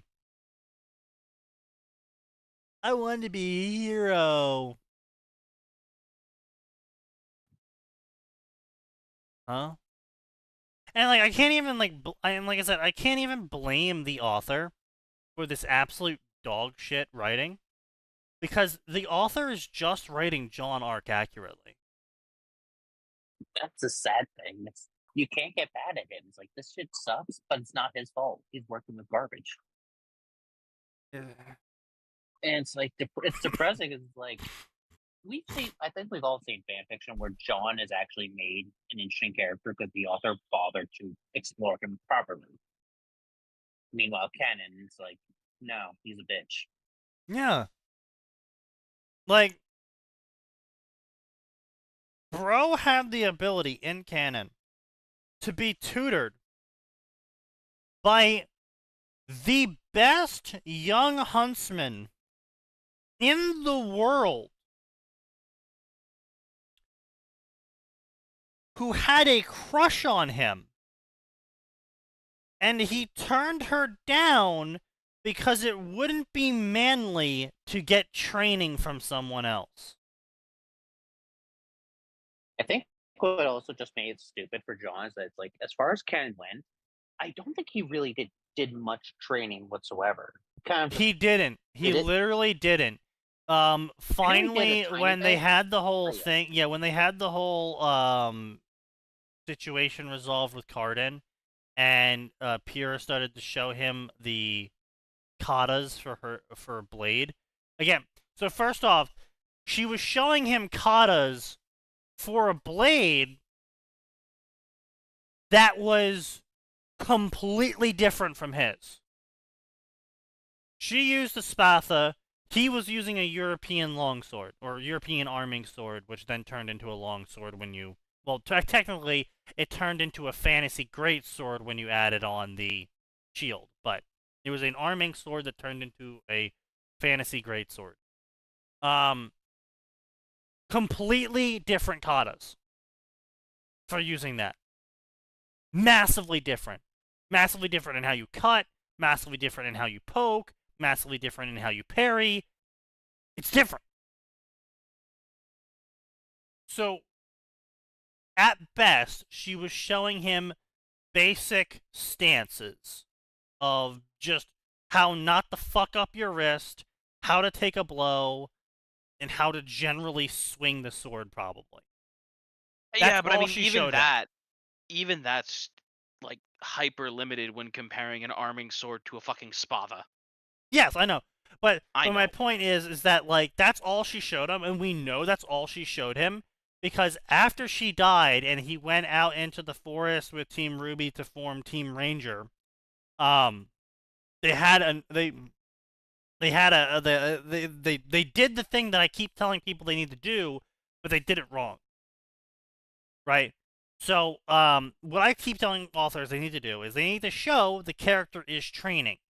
They need to remind the audience that the character is training and they're getting better. Because if you don't have constant fights to show the character having revelations about how to do things better, you can't just assume that the audience will understand that because they trained every day and it's been like a month that they're better than they were previously. You have to show them making advancements to the audience for them to comprehend that.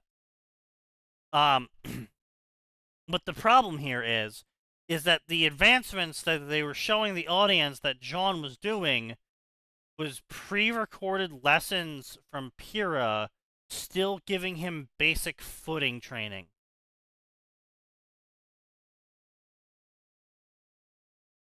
So, bro had a whole year with Pyrrha as a partner, training him. And he still didn't advance beyond check your footing and swing your sword.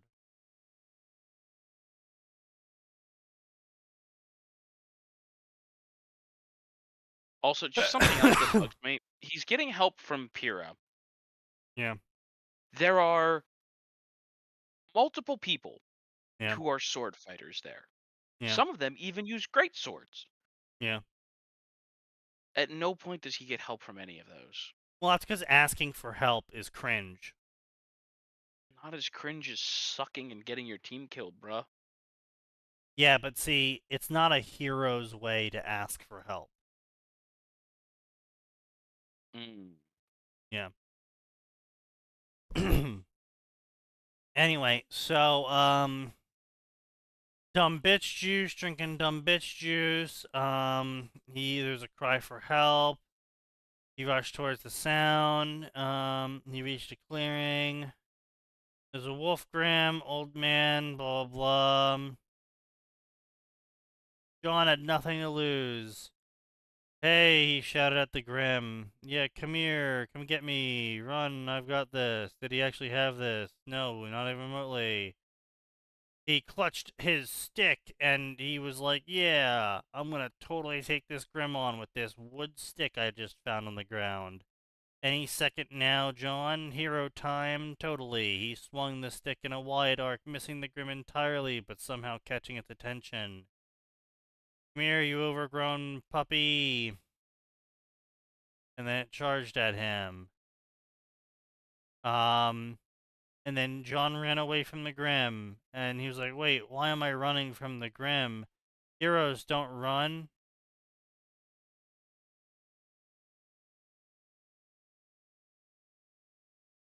You don't have any way to defend yourself. You don't have a weapon. Yeah, you do. Whatever. Anyway, he falls off a cliff somehow. But he stops right at kill the him? edge. Does it kill him and put us out of our misery? No. But the Grim is barreling towards him. Then he falls off the cliff. Blah blah blah. Free falling. Thwack. He lands on something soft. What happened? And he turns around to realize that he landed on a particularly thick, bushy tree branch sticking out of the cliff. Oh, I'm alive. I'm actually alive. The branch creaks beneath his weight, and he celebrated too soon. The branch bent dangerously, and he continued to hold on to it. Blah blah blah. And then so he started to mock the Grim.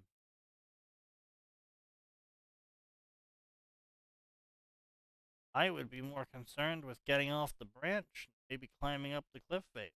Hey ho, if you want. I don't see any problem with mocking the Grim. It's not like it's a non-sentient creature that can't respond and that won't do anything to them. But yeah, you do you, Johnny. Anyway, it finally turned around and left him alone, and then he's like, all right, well, better take stock of my surroundings now that the Grim's gone. And then the branch broke. Isn't it so funny and wacky, guys? Oh, wow. Damn, Sneaky almost died because of this story. Yeah, for real, for real. For real, for real. For real. That much he was sure of. He wasn't dead, despite how his body felt. At least I'm not a pancake. Moss-covered ground. He was bruised but alive. He noticed the old man. Standing at the edge of the clearing, the elderly man who was cowering in the tree earlier was staring at him with wide, disbelieving eyes.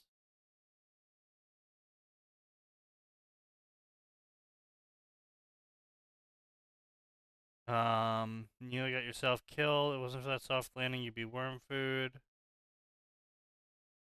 At least I distracted the Grim for you to get away. Get away, I was fine. I've been climbing trees longer than you've been alive. You were fine, yeah, that Grim wasn't even paying attention to me, and so you started hollering and waving your arms around like a lunatic. I was about to climb down the other side and make my escape, and you came crashing in and made everything worse. Oh, is that all you have to say for yourself? I thought you needed help. Screaming. I scream at squirrels when they steal my apples. I don't mean I need a hero to come running in to help me. John started laughing. You're laughing after all that. You're laughing. I'm sorry. I thought I was gonna die to try to save you, and you were fine the whole time. You're an idiot. Yeah, I know. You got spirit. Thanks. What are you doing out here anyway? Did they kick you out for being too weak to hold a sword? Yeah. I want to be a huntsman. It's all I ever wanted, but they said I wasn't strong enough. They kicked me out before I had a chance to prove myself. Oh, so you're just another kid chasing dreams that aren't yours. You're chasing something you think you're supposed to be, not what you are. No, he's not a kid chasing dreams that aren't his. Well, technically, he actually is a dream that's chasing dreams that aren't his, because he didn't put in any work into his dream at all. He just wants the. It's like if someone was like, "I want to be a YouTube influencer," and then they they like posted like one video, but the video was AI generated, and then they bought a bunch of likes on the video, and then they went around telling everyone they were a YouTube influencer, and no one believed them and laughed at them. And it's just like, yeah.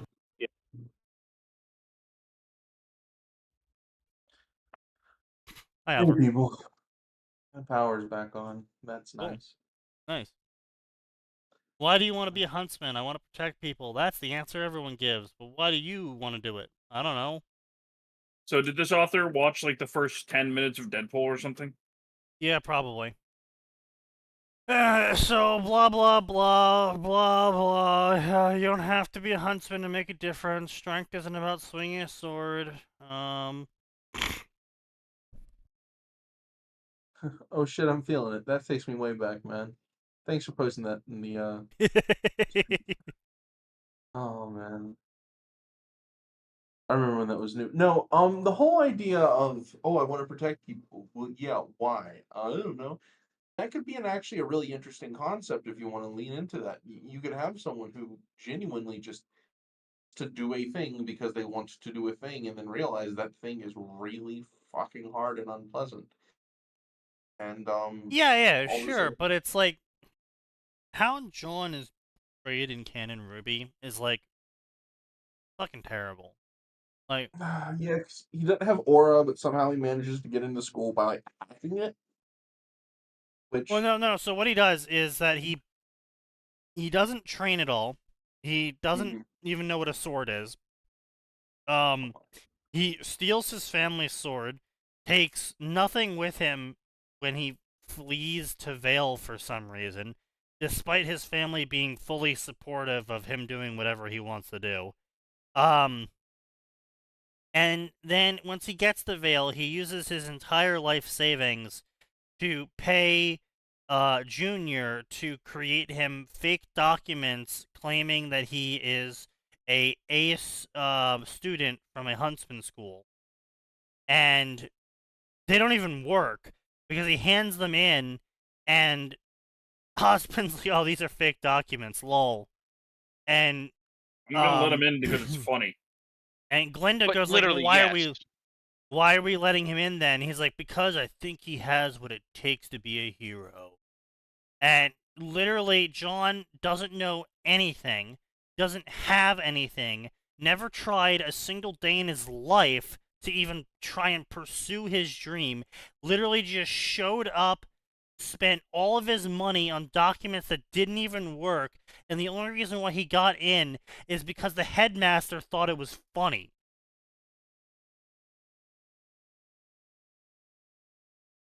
I don't... Yeah. See, that's like a combination of the Izuku problem and then just, lol, let's throw a small child into a highly dangerous position because it would be funny and he has potential. Small child has which is just- potential. Let's squander it. Yeah, and it's just like, Yeah. it's one thing if you want to be like, I want to be a firefighter.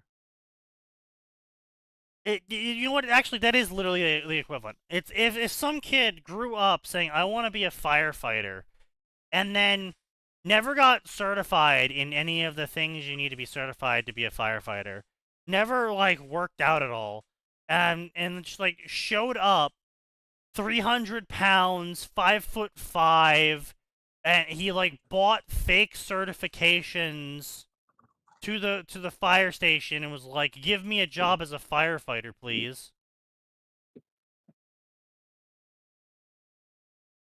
So yeah, no. It's just it's circular logic that's trying to be passed over as, oh, he's driven and has ambition and potential and he's got to be an underdog, but it's not, because the thing is if John had been, for one, a woman or a female or something, and for whatever reason women weren't allowed to like use the family sword, you could do the Mulan thing. But specifically because John's family were on board with this, Yeah. just like, hey, John, you want to go exercise and we'll do some sword training and You could maybe even do the thing that John is like a dedicated student but has like zero natural talent. You know And what? it's You just know he what I has would have to also work. accepted? Mm-hmm. I would have accepted him having a fucking shit ton of aura. Like, he unlocked his aura when he was a kid, because he wanted to be a huntsman. So he unlocked his aura when he was a kid so he could start training. And it turns out that he had a just colossal amount of aura. And he unlocked his semblance, and his semblance lets him, like, buff his physical stats to an absurd degree at the cost of aura, but it doesn't matter because he has so much aura, right? And so he always, like, blew off needing to train. He's like, I don't need to train. I'm just already awesome. You know, I'm already great. I can already kill an Ursa with a single swipe of my sword. But it costs, like, the same amount of aura that, like, Ruby has in total. Because he doesn't know how to swing a sword, and he doesn't train at all, so he has to buff his strength a massive amount and waste a shit ton of aura doing it. And And then that could have been cool. Yeah, then he shows up at Beacon and just gets absolutely fucking raffle stomped by everyone who's just better than him because they trained.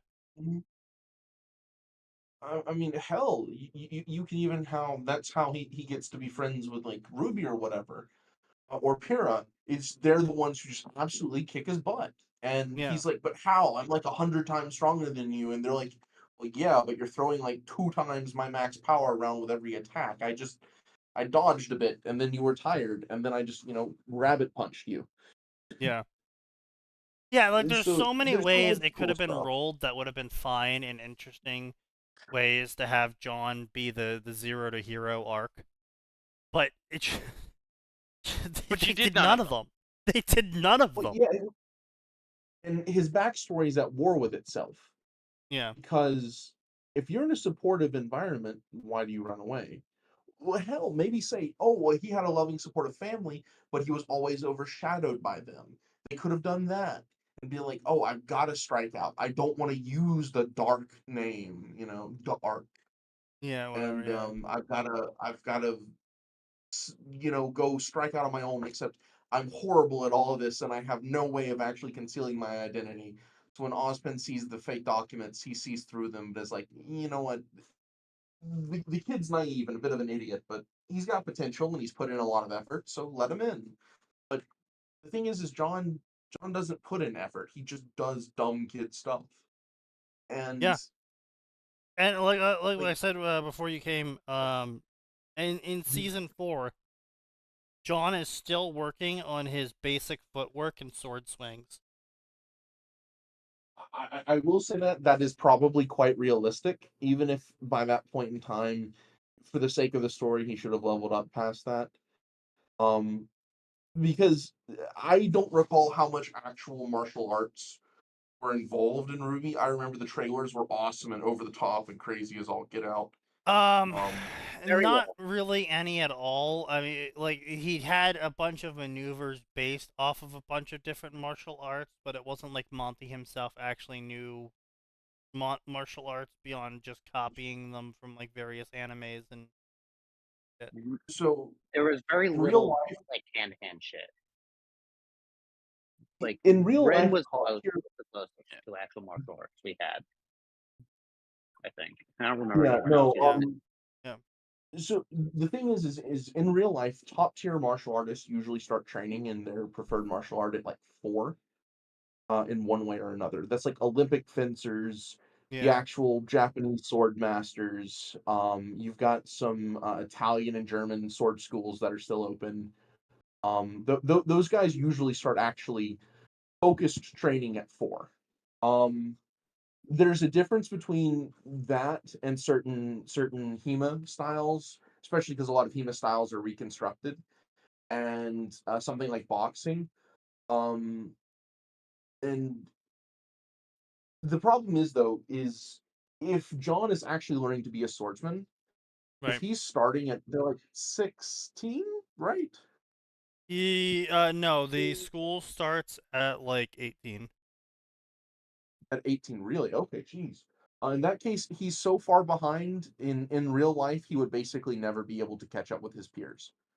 Um, his body would have literally grown up and been formed differently Yeah. everyone around him. And obviously anime stuff means you don't have to worry about that.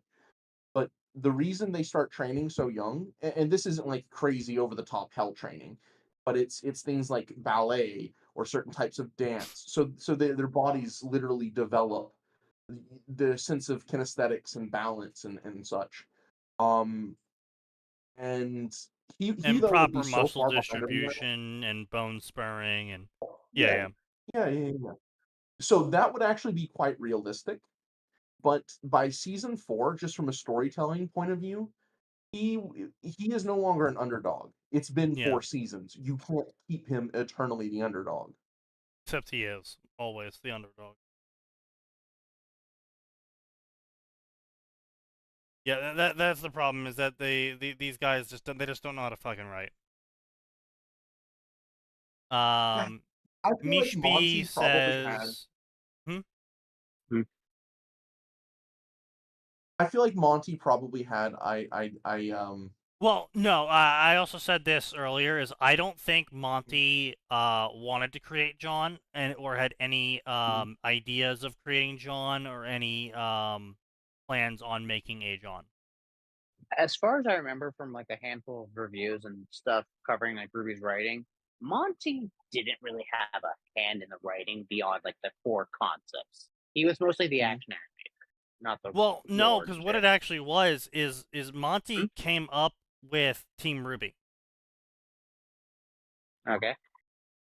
Pretty much everything else, like Monty came up with Team Ruby. He came up with Ozpin. Okay, fair enough. He came up with Cinder. I just And know Roman. he didn't have a hand in the lore, in the hard, like nitty gritty lore. Like he had the broad strokes. Right, but That's what I'm saying is that Monty left a lot of character creation up to his friends. Like the twins that worked for Junior didn't exist until someone in Rooster Teeth asked him to make a character they could cosplay as with their sister. One of those situations. John didn't exist until Miles invented him, and then invented a team for him to be on. Because Juniper was never supposed to be part of Ruby. I mean, so the show's called it's someone. Yeah.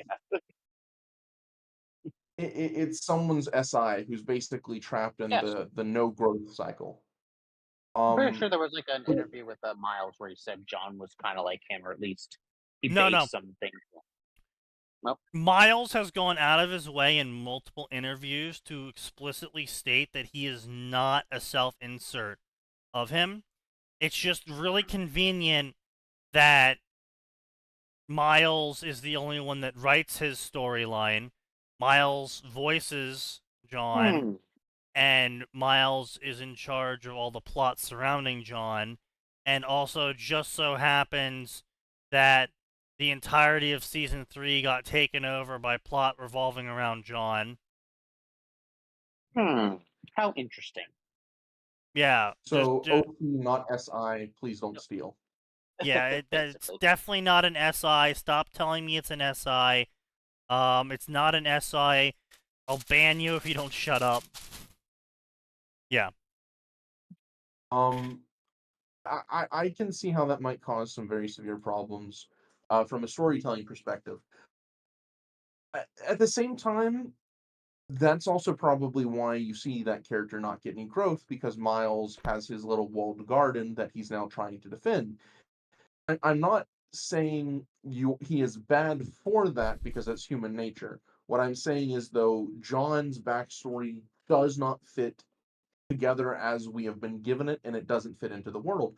Because the thing is, especially with like this fan fiction, being a hunter is a known and understood profession. It is a job. It's like being a cop. Yeah. So John, it's as like part of the being world, and I understand. It's like showing up to your first day at police academy and being shocked that cops use guns. Yeah. When all you ever wanted to do as a kid is be a cop. You know, all you did was watch cop shows. Your whole family is some form of federal agent. Everyone around you grew up using guns, and then you're like, wait, what's a firearm? Yeah, it's just like, how? Yeah, no, And the that's the thing is, reason why. Because Miles really wanted John to be this zero to hero, the farm boy who knows nothing. I'm invoking Luke Skywalker feels here. Miles wanted to have his self-insert OC do not steal be the main character, and we clearly saw that as time passed and Monty passed. the thing is though, is he could have done that, but if you're going to do that, then you need to establish why. Because the reason Luke was so naive is because Owen and Beru took great pains to keep Luke away from Explicitly politics. make him naive, yeah. Yeah, because they were like, "Hey, this is Darth Vader's son. This is Anakin's son. Like we cannot risk exposing him. Full stop. Because we don't know what the Force is, but we know it's some crazy weird magic stuff." And one time, Anakin felt his mom die all the way across the galaxy. Well, it's not even just that, though. It's like anything Luke was gonna do, he was gonna end up doing really well because he had a lot of fucking Force mojo going on. So he was a really good mechanic. You picked up languages really fast. He was really good at shooting. He was really good at driving. And so what it ended up being is that if he ever went off actually and joined the Imperial Navy and he just excelled in everything, is he would be immediately flagged. Because they would also test for force sensitivity, because they do that in the Empire. No, one thing that's actually explained in the old EU, and I know this doesn't count, is that one of the big things Ben did was actually get Luke's records forged. Yeah. And that was like a whole side quest, which I Right. think was cool. But yeah, no, like if you want to do the Luke Skywalker thing, then you've got to do the Luke Skywalker thing. There's got to be a reason. You've got to keep something involved. Heck, it could just be as simple as John's family, um, his parents were hunters, and they're the only survivors of a mission that went horribly wrong. And so they've always tried to scare John off from being a hunter because they don't want him to go through what Yeah, there's they like went so through. many ways it could be done, and none of them were ever done. And it doesn't even take. This is what has always made me so angry about Ruby, is that there was a lot of mistakes that they made that could have easily be fixed with a single line. You didn't have to go into an episode. You didn't have to provide this elaborate backstory. You could just be like, John's looking at his sword. What you thinking about, John? Oh, I'm just thinking about my grandfather's sword. My dad didn't want me to have it. He lost his legs to a Beowulf and didn't want me to become a hunter and die like he could have. Wow! We just fucking fixed John's entire backstory. Yep. Like, Amazing. That's literally all it took, and they just Yeah. couldn't manage that. Honestly, And I think Imagine making a character that's somehow worse than fucking Will Turner in terms of fucking motivation. Mish I genuinely imagine. says, I feel like a large percentage of bad fics are characters get to do X because it's funny. Yes, but also no. X because it's funny. I mean, like, that's a large portion of Undying Scarab. I'm gonna be honest. That's a large portion of Undying Scarab.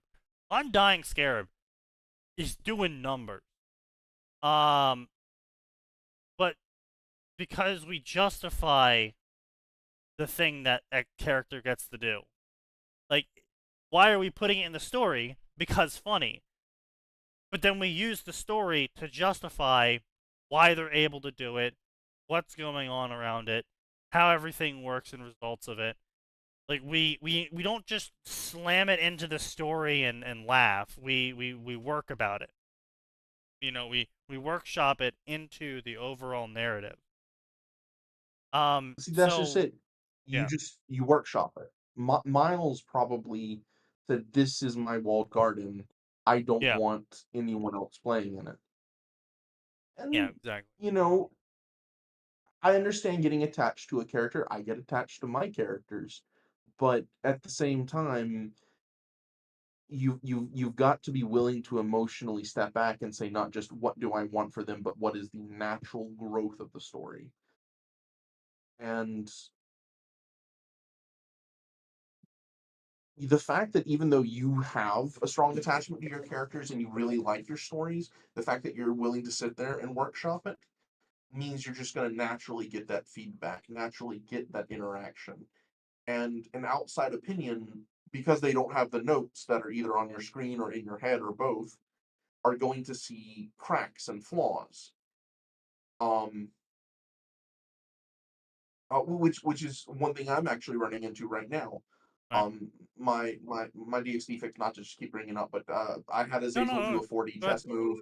The Yeah. readers don't like it because they're going, "Hey, this is dumb," or "This should blow up," and yada yada yada. And I can't just go, "Hey, major spoilers, it's a 4D chess move. I'm gonna have to actually get there."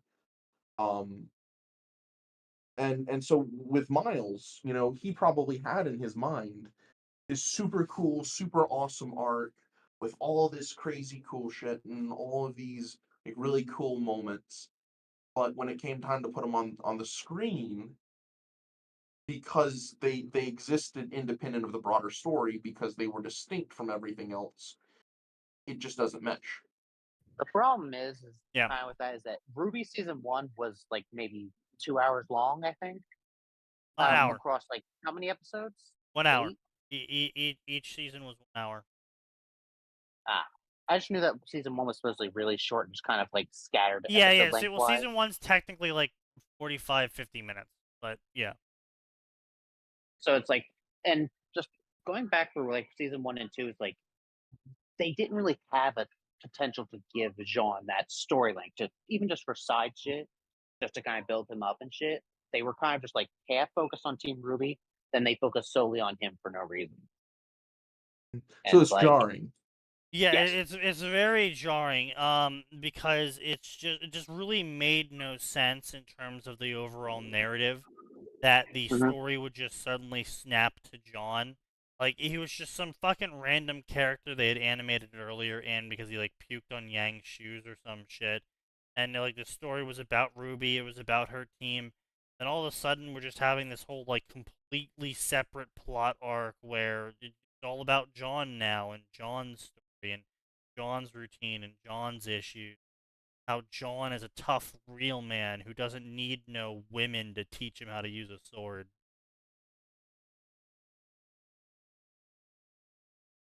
That's the thing though, is that's just so cringe in universe. Yeah. Doubly so when your original main characters are all young women, shall we say?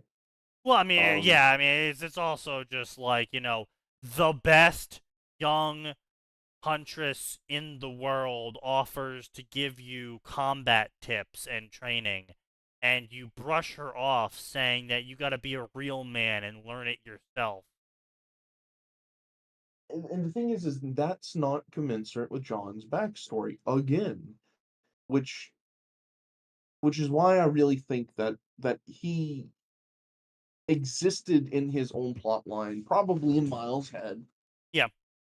John was Because basically a side character trying to hustle in as a main character.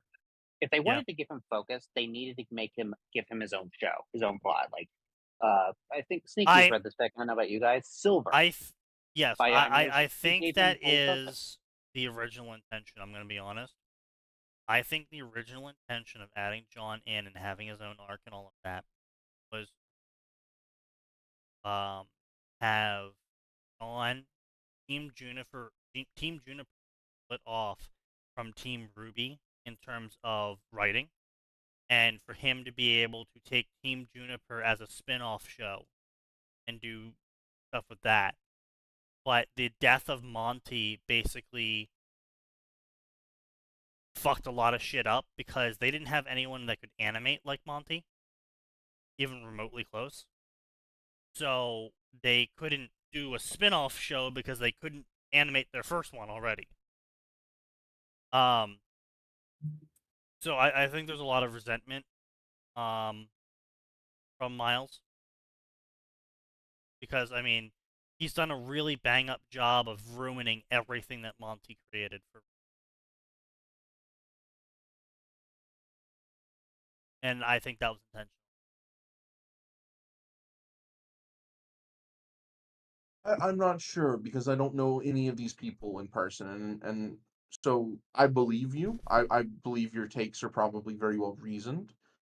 But my speculation is purely related to my own experiences writing Yep. and bad habits I had when I was younger, and partly thanks to you, Sneaky. I think I've gotten rid of a few of them. And also just partly from having written as long as I have and having posted as And much as being I open have, to and you change. get a lot. That's Only a possibly one of the little, most only a important little. But if you get told, "Hey, buddy, you're fucking and this up consistently enough," some of it gets through. Yeah. And I will say this with Ruby, it's an entirely different medium with its entirely unique challenges. But just from what one bad day way said, and then what you've said, Sneaky, having just an hour of content is your pacing and your focus has to be punishingly tight. Yeah.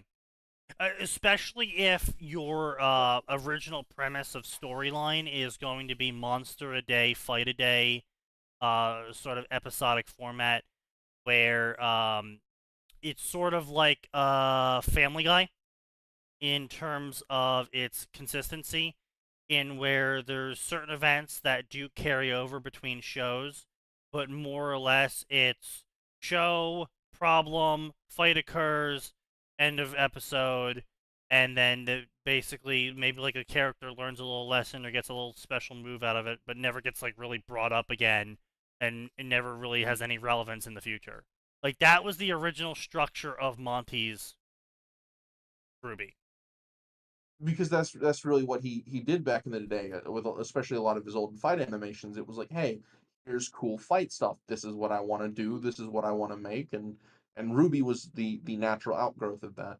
Yeah. I think though, to circle this back to fan fiction, Sure. a lot of authors have the tendencies to go, hey, I see potential there, and then disappear into their own field of weeds when they were already chasing one particular weed in a whole ass garden. Yeah. And I think Miles probably did too good, making John a sort of a blank slate, uh, an easy to insert character.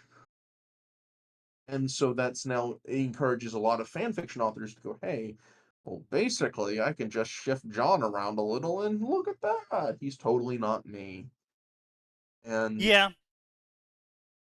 Yeah. I also think that is something you've rightly pointed out. I do a lot is going, hey, this is dumb and doesn't work. Well, let's just rewrite the whole thing and basically create a whole new story from whole cloth. Yeah, I mean, don't get me wrong. It's really hard. Like in Naruto, you can get away with not really writing about the economy, not really writing about village politics, not really It's writing not really about relevant. clan politics. You can just have your fun little action adventure story where you go out, you fight some enemy ninjas, you learn cool moves, you get the girl, and then you become Hokage at some point after having a super epic battle with death. And you never really have to touch on anything economic. You never really have to touch on world politics. You never really have to touch on pretty much anything. You can just have your fight stuff and move on. But like in Ruby, can't do that. Because Ruby, their city is in a military dictatorship. It's a unelected republic. How that works, but okay. And Even they well, the problem is this is a setting where bad vibes literally summons magic shadow demons. So, like, how does the unelected republic prevent bad vibes? Because it begs the But question. that's the thing though, right? Is like they make this world where bad vibes summons an unending, unkillable horde of death monsters that never ends. And they never go into how any of the four nations keep the happy vibes going. They never go into how the huntsman, again, simple things that could have been solved with even a single sentence of, oh, the reason why huntsmen dress flamboyantly is because they're there to reassure the people that help is here and they're gonna win because they're the huntsmen and they're strong. They are the and- symbols of peace, like All Might. That's for Yeah, right. Like there's so many little things they could have just sprinkled in. It would have been very easy to just include as one-offs, one-lines, you know, here and there, build the world up. You don't have to really go into the extreme political stuff about it. But now that they've crafted the world, and it's sort of like it's like building a house, right? If you build a house on a foundation made of mostly sand instead of cement,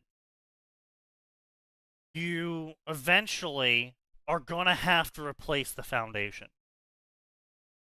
If you build a house with the frame made of balsa wood instead of hardwood, eventually you are gonna reach a point where you gotta just start tearing down sections of the house and replacing it wholesale.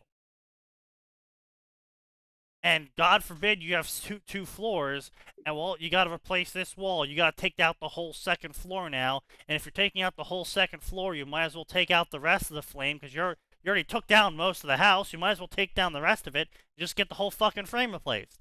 And that's the problem. When you have shitty walls, people look at the shitty walls and go, oh, that's a shitty wall. I can do better than that shitty wall. And they tear off the shitty wall, only to reveal underneath the shitty wall that the insulation is dried cow shit, and the frame of the house is balsa wood, and the cement is actually just painted sand. And they go, ah, fuck, okay, I gotta fix all of this if I'm gonna have a story built on this. But then by that point, have a story, you have a patch job.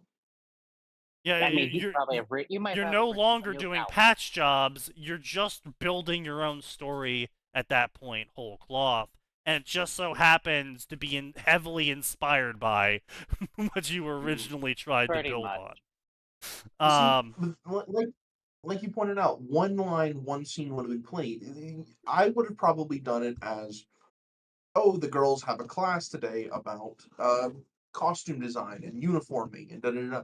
And you have Ruby show up and she's like, wait, costumes? I just wear this every day normally. And everyone looks at her and she's like, what? You guys don't dress like this on purpose? Yeah, you can change it something like, why do huntsmen wear all these weird whatever clothes? Well, they're fighting they're risking their lives. They're allowed to live and dress as they please. Or right, yeah. Like there's so many ways you can go about it. It's one of those things that because you don't have the nice looking wall, you learn about the balsa wood. You learn about the shit insulation. You learn about the foundation. But if you don't have a reason to look beyond, if the wall looks nice, there's no real reason to look at the frame behind the wall because the wall's nice. Why would you tear down the wall? You don't need to fix the wall. So you don't see the problems because there's enough cosmetic surrounding the problems that you can just ignore the problem. It's like Pokemon, I guess. I guess, yeah. Yeah, because it's like Pokemon, where there's enough nice cosmetic going on in Pokemon. You don't question how the league runs. You don't question how the economy works. You don't question how the technology works. You go out, you catch Pokemon, you do a dog fight, you become the champion. Cool, you won. That's just how it is. And so you can get away with doing that in a Pokemon fic. I mean, I've seen plenty of good Pokemon fics that ignored the economy. So they went into how badges work because they wanted to explain like why the badges were getting tougher or why the gym leaders could like rule an area. But that's like understandable things because you're like trying to cut a hole in the wall so you can put a nice window in, and you're like, ooh, you know, Yeah, it's like that's move with over some of Pokemon. those Like edges. a lot of times, the in-depth stuff they work on is stuff they're willing to put in the effort to actually explain, and it's nothing egregious. It's something Well, it's that's not legally nothing. bad. It's not just nothing egregious. The reason why I use the window example is because, the stuff that Pokemon authors try and mix into their story to make a deeper Pokemon story doesn't require them to look at the frame of Pokemon. It doesn't require them to look at the Fair enough. foundation of Pokemon. All Yeah, it okay, requires them. Walls. Yeah, they just gotta cut some little hole in the wall, and they, as long as they're not doing anything on the load-bearing supports, they can just cut that hole in the wall and don't have to really worry about it, and just, Okay, they fair. put up That's some fair. nice stuff, and now there's a window there. And so that's what I'm saying, right? Like, it's not, the stuff they add is never going to be a domino effect. And Ruby is a domino effect. Okay, they're doing that's missions. Why are they doing missions? They want to help out towns. Okay, well, how do they survive? They get paid for the missions. Okay, so they're getting paid for the missions. Why? How? How are they paying for the missions? Oh, well, these towns, they grow food. Okay, cool. They grow food, they send wood back, they send the resources back. Cool, okay. So why isn't there a permanent garrison in these towns? Because they don't like the cities. Okay, so they don't like the cities, but they're willing to do this, but they also have a wireless network set up that allows them to... Okay, sure. And then we have flying bullheads that run off of dust, which apparently everything runs off of dust, but also dust is super hard to find and an extremely limited resource, but everything uses dust. So either it's not hard to find or it's not a limited resource. Well, see, you could even do that with dust. You could simply say that dust naturally attracts more powerful Grimm because magic. And so dust is carefully controlled because it's dangerous to extract. And then you could even do, there was literally a video game about this, but a whole set of missions where you just show hunters maybe Sure, little snippets. But then the clearing problem dust becomes is that they made the technology of everything be based off dust. The phones run on dust. The phone's circuitry is dust. The screens are dust. The cars are dust. The roads. Which means Actually, they have to shit. extract it in sufficient quantities at all times. Okay, I The see roads are problem there. dust. Bro, What? that seems like they? such an incredibly bad idea. My bro. No, because What I make my road keep out of? in mind, Nitroglycerin. guys, what is asphalt made out of? It's made out of oil tar. What does oil tar come from? It comes from processing oil. Where do you get the oil if you don't need it? Huh? That Well, to be fair, most of the roads we saw looked like they were made out of concrete. Remnant's weird at some level. It's like they have. Look, I'm stuff not that gonna looks stand like there it- and say Remnant ain't Yeah. weird. Remnant's No, fucking they weird. definitely had paved roads with asphalt. A lot of those roads were asphalt. But at the same time, you're not going to pave a road with like industrial gold. Well, no, but It's if it's the waste from wasteful. the industrial, like, guys, we processed the fire dust crystal, but we got 2 grams of inert dust.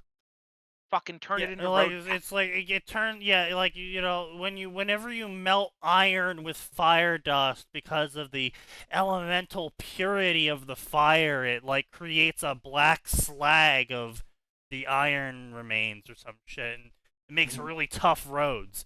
See, there's some cool little world building. Plus, it And would give heck, you a great excuse for why the roads never get fucking damaged, except for when like a hunter or huntress fucking choke slams somebody into them. Yeah. But at the same time, if you produce enough industrial off runs that they can then be reprocessed into secondary goods, your scale of industrial production has to be absolutely ludicrous. Well, yeah, but again, that's the problem, is that we don't know the population numbers, that apparently humanity has been cornered into these 4 cities. Oh, 5 cities. Oh, actually, it's 6 cities, but we don't talk about the other 4 cities.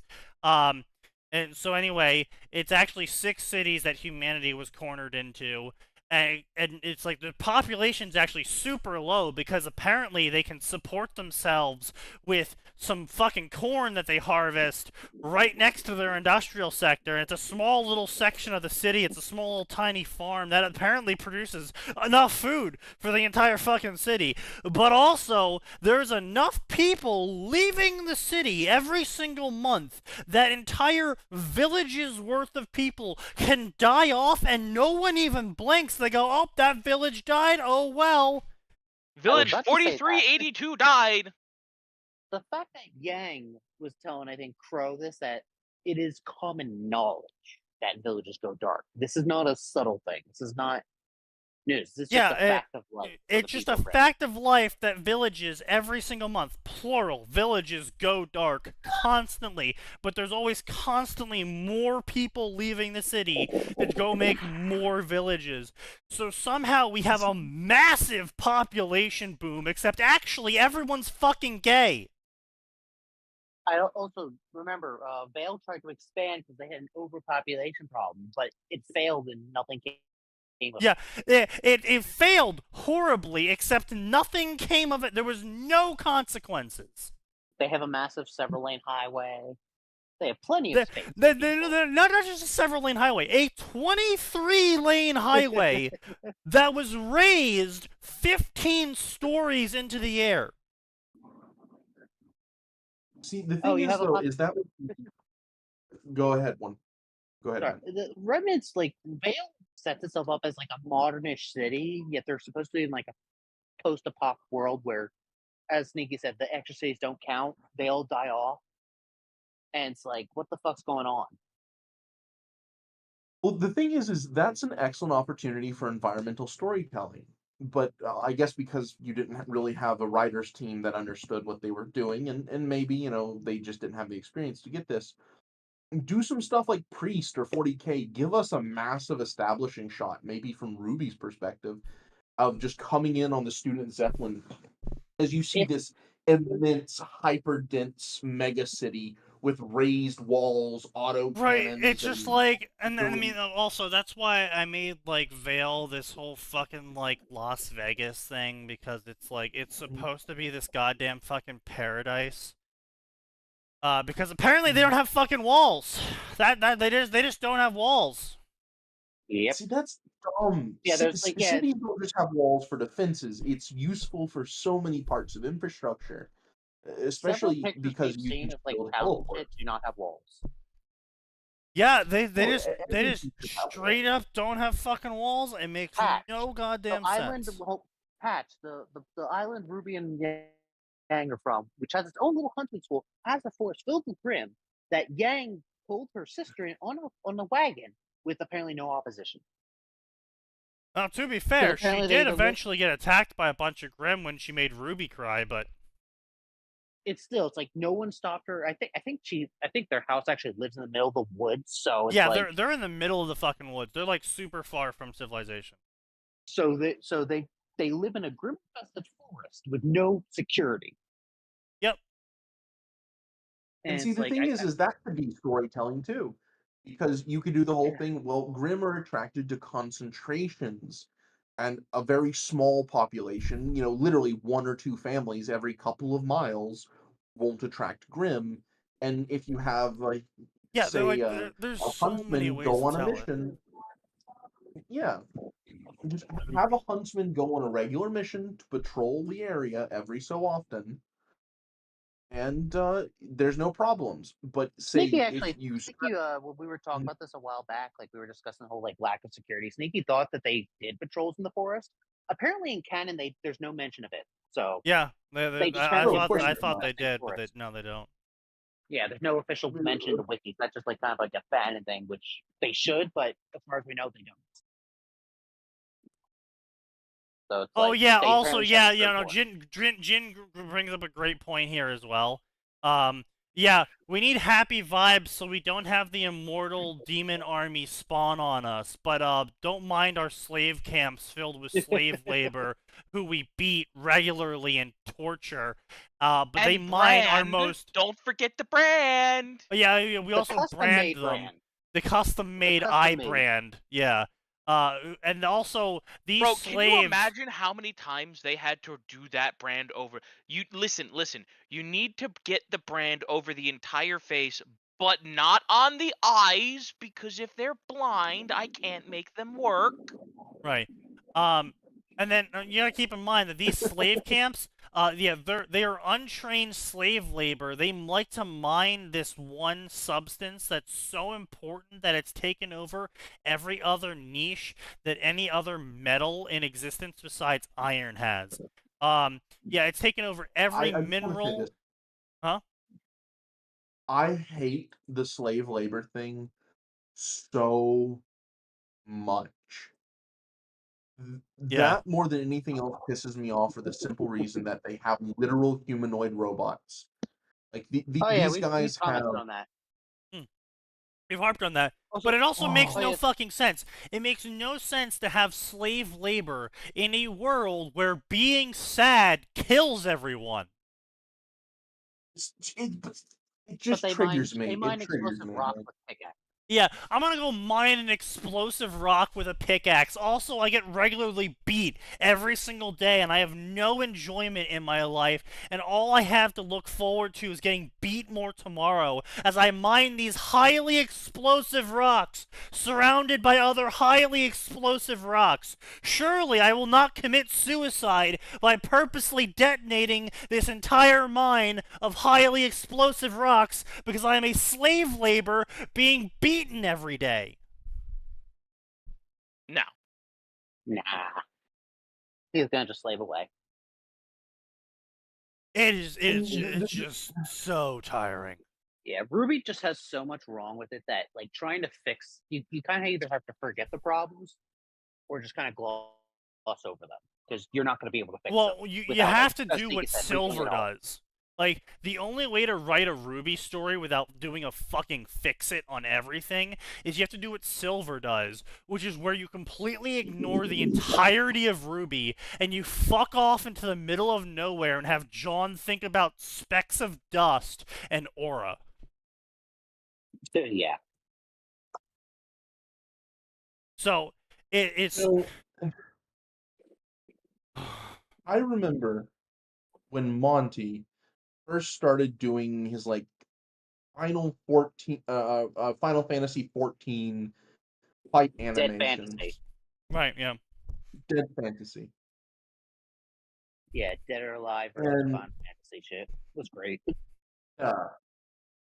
And that stuff was just so cool and so kick-ass. And I suppose I'm a little disappointed that this is what his legacy came to.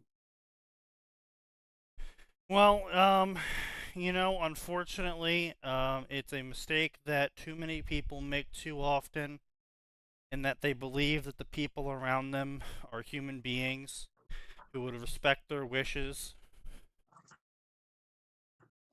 And, far too often people find out too late that isn't the case. I just suppose if I was in Miles and Carrie's position, I would personally have been terrified of not just of screwing up, but of going to this audience, this very specific, very dedicated, very invested Yeah. audience and telling them, hey, we're doing our OCs now. Yeah. It's not just that it's insulting, it's that it is a way to turn a great many people against you. Well, it's also like, if I was in the position of Miles and Carrie, and I had a friend came up with an idea, who invited me onto the idea, they put all their energy into it. Yeah, you know what, admittedly, maybe at first, I would be like, not phoning it in, but not giving 100%, because it's like, yeah, I'll help you out the writing, yeah, I know that's not your strong suit, yeah, sure. And I'll just be like, how to put this? I'll meet the requirements of what he wants of me. Yeah, okay, so some monster a day plot shit. Yeah, here you go. And then if he died, I like to think If I was put in the position of now I have total creative control of the series. Give it a little I bit of would respect. Yeah, I would give a little fucking respect if he was supposed to be my friend. I would try and raise the series to be the pinnacle of what he wanted to do. I mean, that's the respectful thing to do. If I was actually his friend. That's fair. But when you're actually a ghoul who wants to make money off of his dead corpse. Yeah. Things are a little bit different then. But, let's see here. Phoenix actually said earlier. Let's see, what was it? Phoenix said earlier. I remember you saying that an edgy main character was caused in response to the many plain, boring, heroic main characters. Is John just a textbook version of the plain, boring, heroic archetype? Yes. It's the early Redditor main character. It's the early young, I'm 35 now, and I don't know how the world works, and I just want to be a hero main character. Because that's just how it was back then. And a lot of the millennials that grew up wanting to be like that, wanting to be seen like that, creating main characters like that, until people eventually shit on them enough that it became cool and interesting to do the opposite. And just so happens that Miles was still stuck in that phase of I'm gonna be the hero. And you know, my biggest problem with all of that, with the edgy and with the hero stuff, is that none of the people writing these stories understand the weight of violence. Yeah. And True. I think probably a lot of it is just, obviously most people haven't taken another human's life, but even, most of us here have at least been in fistfights. But a lot of people who write stories and read stories, just in general, fiction, fan fiction, nonfiction, all that stuff, they don't understand the weight of even simply striking someone with the intent to do incredible harm. Yep. And that has poisoned a lot of a lot of ideas, because you can do a good edgy hero. You can do a very good morally gray character who is still acting ultimately for the best for everyone else. Sure. But oftentimes if you go that route, you need to show the intimacy of their violence, the weight of their violence, not as in, oh, look at all the ruin you have caused, but that it is a very emotional thing to take a life, whether in panic or frenzy or blind fear, or in a more calculated moment where you very coldly decide this one will die so that the others may live. Right. It's something that I always really hated about Taylor, is that you always had these like high-minded ideals of fucking being on like a 10-story horse effectively in terms of morals. And she's like, oh yeah, I'm gonna go be a hero. I'm gonna go fight all these criminals. Except that, I'm not gonna have a phone to call the police with. I'm not gonna have zip ties to actually secure the criminals with. I'm just gonna go out and do the hero thing, and then the criminals are gonna be defeated. Are you fucking kidding me? You're literally living in fantasy superpowered Camden. And you didn't even think to bring zip ties? Wildbow never puts a hat on that. She learns, but there's never there's no consequences. Point where, yeah, yeah, she carries around an EpiPen. Well, guess what? You triggered someone's specific allergy, honey. The EpiPen might reduce symptoms, but it's not going to end an allergic reaction. Well, not only Yada, that, but yada, it might yada. fucking kill them, and it's gonna, like, depending on the poison you just dosed them with, that might interact with the adrenaline you just fucking shot into them, and they're gonna get absolutely fucking obliterated by it. No, and the thing is, though, is that is an excellent point to help drive home, to sit down and say, hey, I am choosing to inflict harm. I bear the responsibility of doing just this. And at the very least, it's sitting there and going, think about it. And maybe a big part of that problem is obviously Taylor is not only a child, but she's also very ignorant. Yeah. And in that ignorance, she shows, how do I say this? She shows Wild Bo's his own lack of understanding of violence. Effectively. And so you've got to, at the end of the day,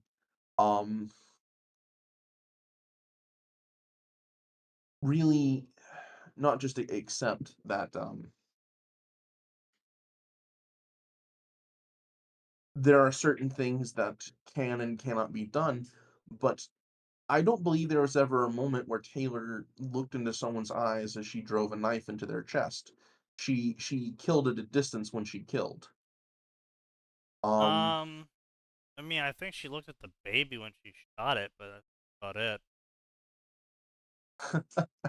Yeah, Aster. And even that kind of gets turned into a meme in and out of story.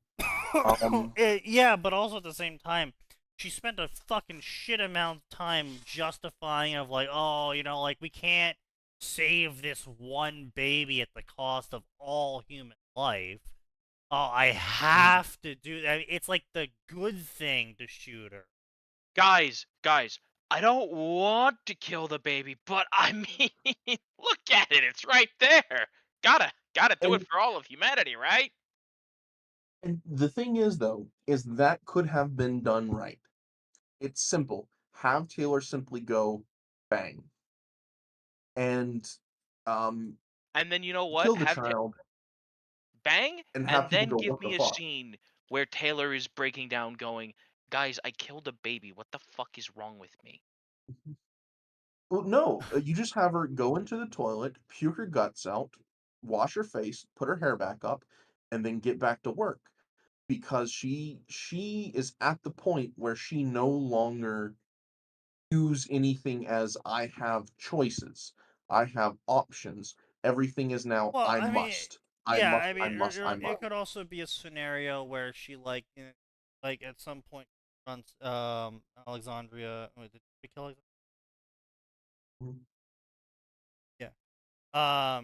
Confronts someone that gave her the statistics and been like, please tell me it was worth it. Please tell me that shooting that baby worth it. Mhm. Just a moment where it's driven home for her. And yeah, it doesn't even need to be an overly emotional moment. It can literally be something as simple as, like you said, just tell me it mattered in the end. And the answer can even be a lie. You don't have to show the answer. It can be as simple as you cut at that point. There is nothing, um, no direct answer. And you just show that whatever she was told she has to live with, whatever justification she had in her mind, whatever thoughts she had, she must live with for better or worse. Nothing else matters because the decision was made and it can't be taken back. Ever. Yeah. And instead, the point is almost belabored. It's almost made too big of a deal of, when genuinely she didn't have any other option. The child would have suffered horrible, agonizing pain, become a super weapon, and then probably, destroyed all human life. Or whatever, And that doesn't even matter.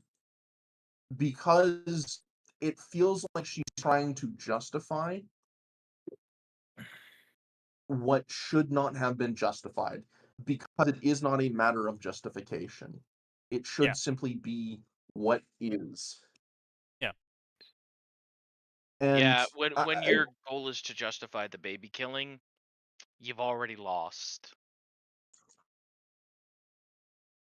Because again, you can have that moment. You can have a shoot the dog moment and make it very poignant and very impactful. Shoot the dog, Jack. Even when it's casual. But the casualness should be the lesson. It should be the point. It should be the example. Taylor, without hesitation, without flinching, killed an infant. Was it the right decision? Perhaps, but it's not a good decision. It was necessary, and if justification is given, it is, this is why I did it. Take it or leave it. Yeah. God bless you. Yep. And that is how you illustrate that this character has reached the point where they are no longer no longer on, let's say, the side of the angels.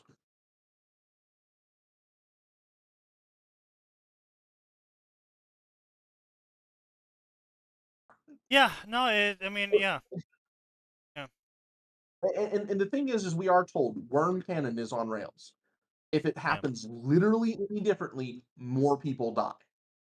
This is the golden path, or whatever, the path to victory, or whatever they call it, because I think golden path is from Dune. Bubakali! More, no, if Taylor does not shoot the baby, 1 trillion more people die. Yeah. And the thing is, though, is that trillion people will never matter because you don't see them. They're a statistic. The human mind cannot comprehend it. And so Taylor having to do what she did should have been more impactful for her personally than who she saved, especially because her conclusion at the end of things is, even knowing how it turns out, even knowing Contessa's going to put a bullet in the back of her head and kill her originally, because she dies originally, the whole thing of, oh, she's just in a coma, was faffing about and absolutely ruins the ending, in my opinion. 100%. Knowing she was about to get her brains aerated, she says to herself, I would have done it all again. Because that is who she had become at that point. The other heavy part is looks up and realizes that none of it really mattered. Not that it didn't matter in the like, oh, we're all gonna die anyway, nihilism way of that, but none of it really mattered because they were a single planet around a single sun in a galaxy billion. And it was still worth the sacrifice. It was still worth her own life. Yeah. And that was beautiful in a small way. It wasn't perfectly set up, it wasn't perfectly established, and there was a lot of baggage by that point, but it was beautiful. Right. And honestly, that almost makes the no, I wouldn't change anything. Even now realizing everything, even now realizing how small we are compared to the scale that these creatures had operated on, I wouldn't change anything. Even though it still ends up with me with 2 bullets in my head in the ground. And Kepri, though, at that point too, she was God. She was big G God, effectively. Yeah. She had so many powers and so much OP shit coursing through her that, hey, I have every Tinker's knowledge. I have, literally unlimited and unbounded and unrestricted access to the entire Shard network at this point. No one anywhere can stop me. And I accept this is the close. This was my act. And that finality was perhaps the moment of the intimacy of the violence. Yeah. And that was absent up until that point. Yeah. Which honestly, looking back at it, I am definitely more attached to Taylor as a character than Worm probably warrants. But I will still recommend people read it. Not Ward though. Ward is none of it even mattered. Everyone's just gonna be more of an asshat anyways. So, it was all pointless. Yeah. I really don't like Ward at all, but any of it. For anything that it did. Glowworm was honestly the worst part. There are some cool powers, but the shard space and the retcons and all that stuff just make it. It feels like there's basically half of Wildbow's fantasy book trying to be shoved into the series he explicitly said no one has souls in. Well, it's one of those scenarios of Wildbow wanted to write things other than Worm. People didn't like it when he wrote things other than Worm, and demanded that he write more Worm because that's what they liked. And he was like, "Well, fine, fuck you," and then basically wrote another thing that wasn't Worm, and just slathered the Worm pastiche over it.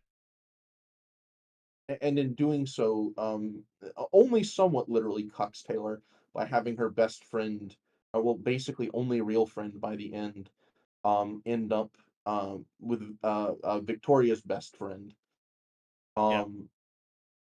Because, yeah, Lisa just needs to ghost her during the whole 2 years of being a ward, and no, it's just.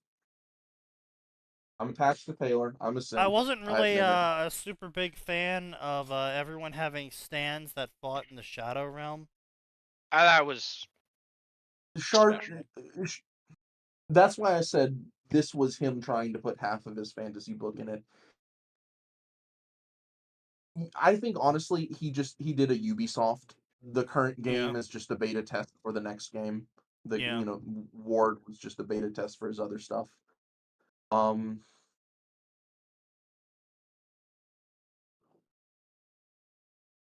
Also, the ending was horrible. Yeah, well, wow, the ending was horrible. No shit. No, thank you, Sneaky.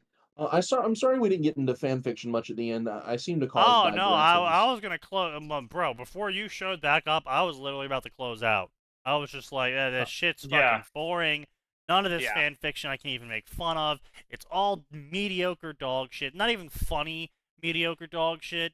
Not even like terrible mediocre shit. Like it was just boring, bland, right by numbers, generic mediocre dog shit. It was pretty fucking bad. Can I make a suggestion for the next show then? Sure, go ahead. What is your suggestion? Just find one fanfic from back in the day, your favorite guilty pleasure, and just explain why it hooked you. Alright, sure.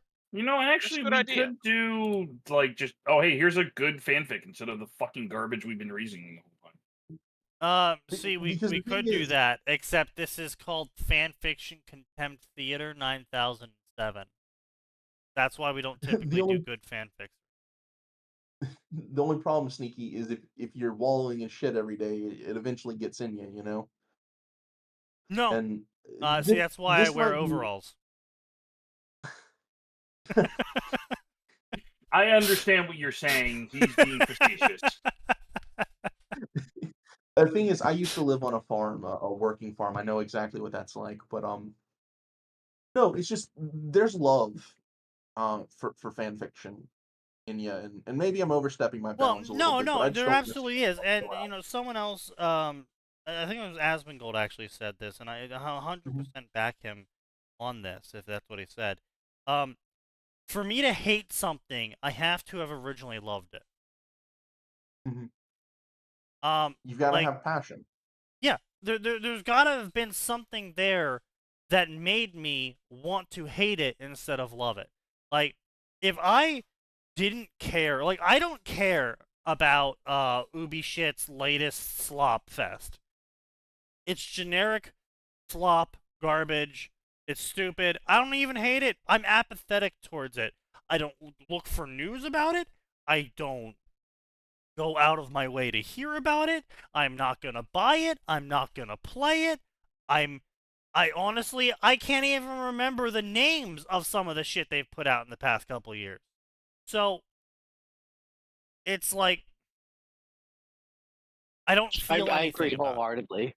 Yeah, I'm apathetic. I've entered the apathetic stage on that stuff. I'm not gonna sit here and rant and rave about how much I hate that they've ruined X or Y thing, because I don't love it anymore, so I don't hate it anymore. Yep. I That's how don't feel about care. a lot of shows and series. And the Like reason any series why, that I don't have an investment in, I don't care. right? Like I'll give a And thought, I'll say, I don't really feel for it. That's it. Move on. yeah, and so it's like this. It's why I rage so hard about fan fiction, because it's not hard. It's fair. It's like it's the hobbyist equivalent, right, of getting mad at a group of people. Like, you spend all your time buying these figurines and sitting there and hours upon hours of painting them just right, just the way you want them, and you're happy with that, and you like it. And your friend shows you theirs, and they're not as good painted as yours, but they put the effort in, and you appreciate it, and you pat them on the back. You're like, oh, these are good, man. You don't sit there and say, oh, you got this wrong, you got this wrong. You're like, oh, I noticed you had like slopping right there.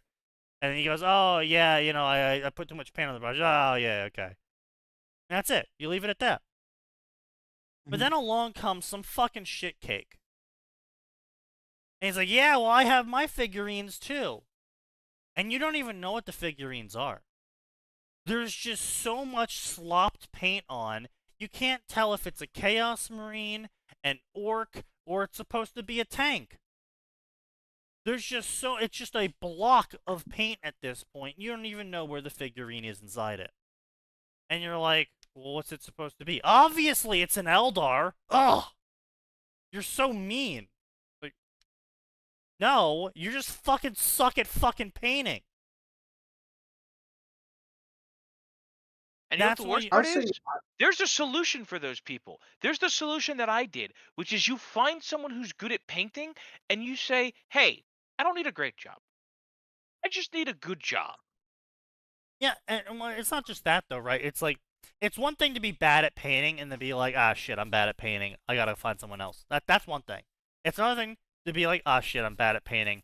I really hope I can improve at painting. I'm gonna try really hard on my next one. That's another thing, right? Still a hobby. You're not making money off it. It's still just a hobby. It's still just for you. Still a fucking hobby, but that doesn't mean you can't put some fucking effort into it.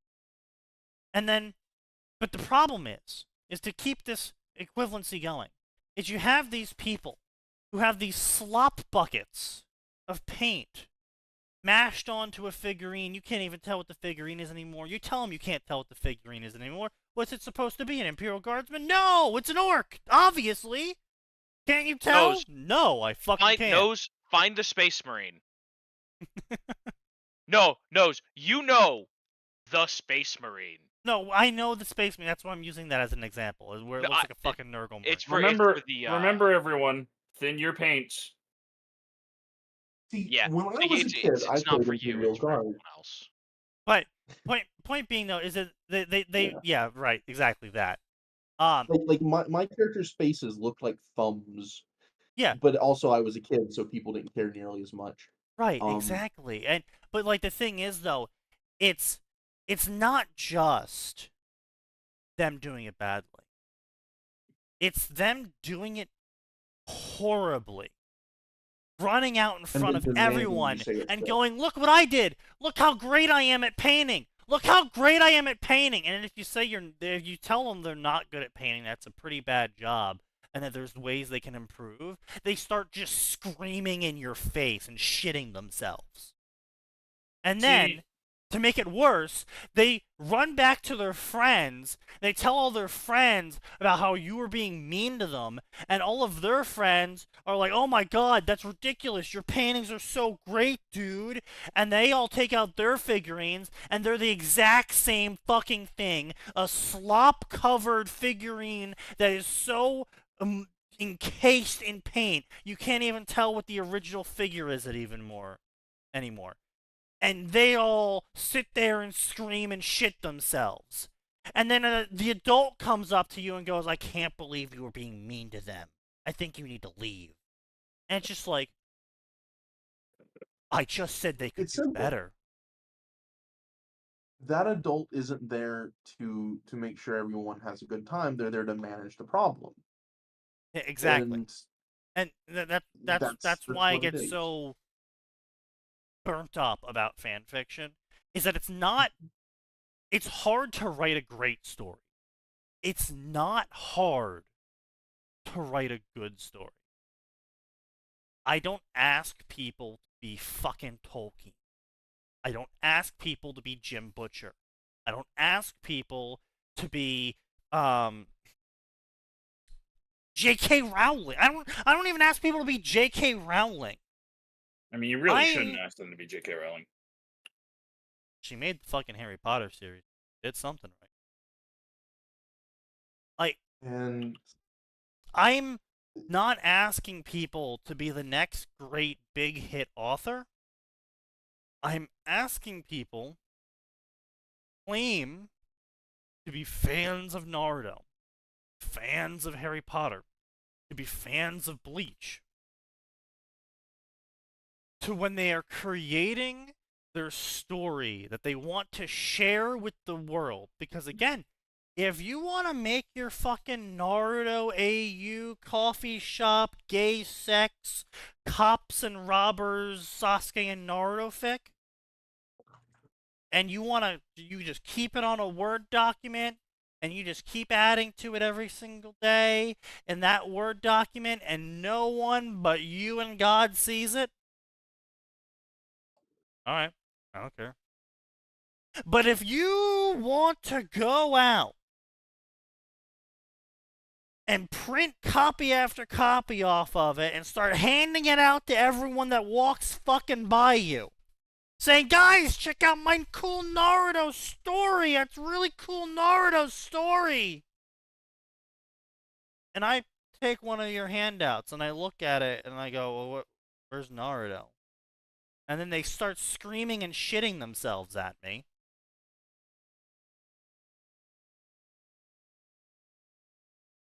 All I'm asking is for when people post something publicly, they pay their respects to whatever they're posting. If it's a Bleach story, I expect to walk in to Bleach characters doing Bleach things in the Bleach world with Bleach-like plot lines. Impossible. I'm not expecting a whole new arc. Just retell the one that's, originally happened, except this time Ichigo is a hollow. And how would that work? That'd be cool. What happens when he's a hollow? That'd be cool. The plot was kind of Ichigo subpar. the Hollow as Catboy maid worker being BDSM'd in his boss. In the Omegaverse. Yeah. I don't care. Yeah. It's like I don't care if the plot is mediocre. I just won't read your story then. That's just okay. Well, it's you did a good first try. It's like, all right, buddy, good job. Maybe if you write more in the future, maybe you'll get better, and maybe you won't, and that's fine too. It's a fucking hobby. I'm not expecting big things out of you. But what I am expecting out of you It's you pay your fucking respects. Pretty much. It's like half the time I look at this like, oh, you want to do your coffee shop or whatever? Put some effort into it. Like, say Naruto's in I'm a quote reference another fic. He's Yeah, in don't make it Dalmati. some He's lost his fucking arm. don't make it some He's fucking retired. no He's basically power AU. Yeah, Yeah, no, like it's he's still retired. Naruto. He's retired. He's basically set up a little shop. He's happy. He's living his life. He just doesn't really have anything to go for, so he made a shop. Yeah, Something literally, like that. yeah, literally, Freerun at Journey's End is literally the sort of shit that I would be okay with people producing for Naruto, for Bleach, for Fairy Tail, for any other fucking story where it's like, all right, yeah, the main plot happened, the main characters are old now, they're basically going on their last regrets tour, and they're seeing the places that they saved, and they're saying hi to the people who are also old now that they saved, and then they're dying, and they're getting buried, and then there's like one person remaining who remembered them all, and then the story ends. Mm-hmm. Because that's all you needed to write. You didn't need to write some fucking grand, epic work. You didn't need to make the next Beowulf poem. Like, all I ask when I look for fics, like primarily crossovers, that the authors at least put in some level of effort to justify or set shit up. Like, I'm not expecting this complex jutsu that Naruto sent him to, I don't know, pick a series. I don't expect that hard stuff. Like, you could just have, like, oh, they fought, Naruto and Sasuke fought, a portal ripped open from the energy. He's there and he's just kind of, like, being himself. He's helping people out. He's changing things, etc., etc. Right, yeah, it's just like... I just asked for the most basic, reasonable setup that I can, like, nod my head and follow along. It's like two-step goodbye, right? Two-step goodbye. Another story that I wrote with Cruel Rune, right? Two-step goodbye. Naruto ends up in the Rubyverse because he hears about sealing, and because he sees a ninja one day like seal something up into a sealing scroll, and he wants that's cool ninja shit. He wants to do it too, right? And so he goes. He finds someone's like half discarded book about seals, and he tries to draw the seals. His seals suck shit. You know, the ink bleeds through the pages. He, closes the journal one day, and the whole thing's a fucking just solid shut, block of ink and paper at this point, with shit tons of badly drawn seals everywhere, and drawn on top of each other, drawn on each page, bleeding through everywhere. An absolute fucking mess. And then one day, he gets a cut on his hand and smears blood all over the fucking seal book. And it just lights up like a bomb, and he's gone.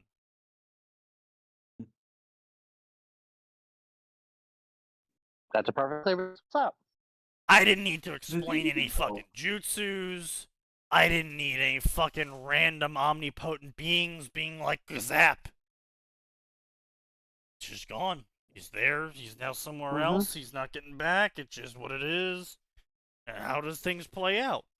And that's all I'm asking. Again, I'm not asking for some... If you want to have the grand plan, go for it. If it fails, it is what it is. It's just a fan fiction. Yep. But these people fucking sit out here, shit and piss themselves when someone dares say that they forgot to put the period inside the quotes instead of outside the quotes. They fucking shit and piss themselves when you're like, well, why is Naruto serving coffee? Why does he have powers? Why is it taking place in 1950? Why is Sasuke a police officer trying to arrest Naruto, who's a secret gay lover mafia member? Well, why? What's sad is that sometimes some authors will have like a basic ass idea that like, okay, this characters, they beat their story, their whatever, and they just woke up in X settings. Like, okay, fine, whatever. And then they'll just ruin it by they'll ruin an easy setup they had by just either making them too OP, making everyone suck the MC's dick or something. It's just like, you had a perfectly good premise for a basic average story, and you just ruined it by just constantly just making him super special. Or or they for some reason, oh, you know, they have a story where, say, it's a crossover, and they initially introduce a main character, and then for some reason, every other named character from that series just somehow also makes it over into the crossover. Right, Alvor? Isn't that just like the worst kind of story? What? Shots fired. No, because the thing is, I almost always do world fusion. No, and- I know. I'm just fucking yanking your chain. No, because it's a legitimate criticism. Because a world fusion causes immense cast bloat, and it's Yep. already hard to deal with just one world's cast. Two Yeah. is almost impossible, especially if you want to show characters having initiative. So, one thing I have had to learn, sometimes to my extreme displeasure, is that if I want to make a character and not a cutout, I have to say, okay, these are the 10. And these are the Yep. only 10 that are going to get reasonable development. Yep. And like 4 of them are going to get 80% of it. Yep. And that's just something you have to accept because there's only so many words people will read. And unless you want to do Planet Namek of like 6 episodes set in 15 minutes or something, then you're going to have to accept, okay, I have 2 chapters for this fight. Any more, and the readers are going to be burned out and not care. That's fair. Like, again, to pull some examples, I had a fight of a mini tournament arc. You know, it's the boss rush. And I had 4 distinct fights in 2 chapters, and I had established, you know, these are going to be the fights. This is what's happening. This is the culmination of the arc.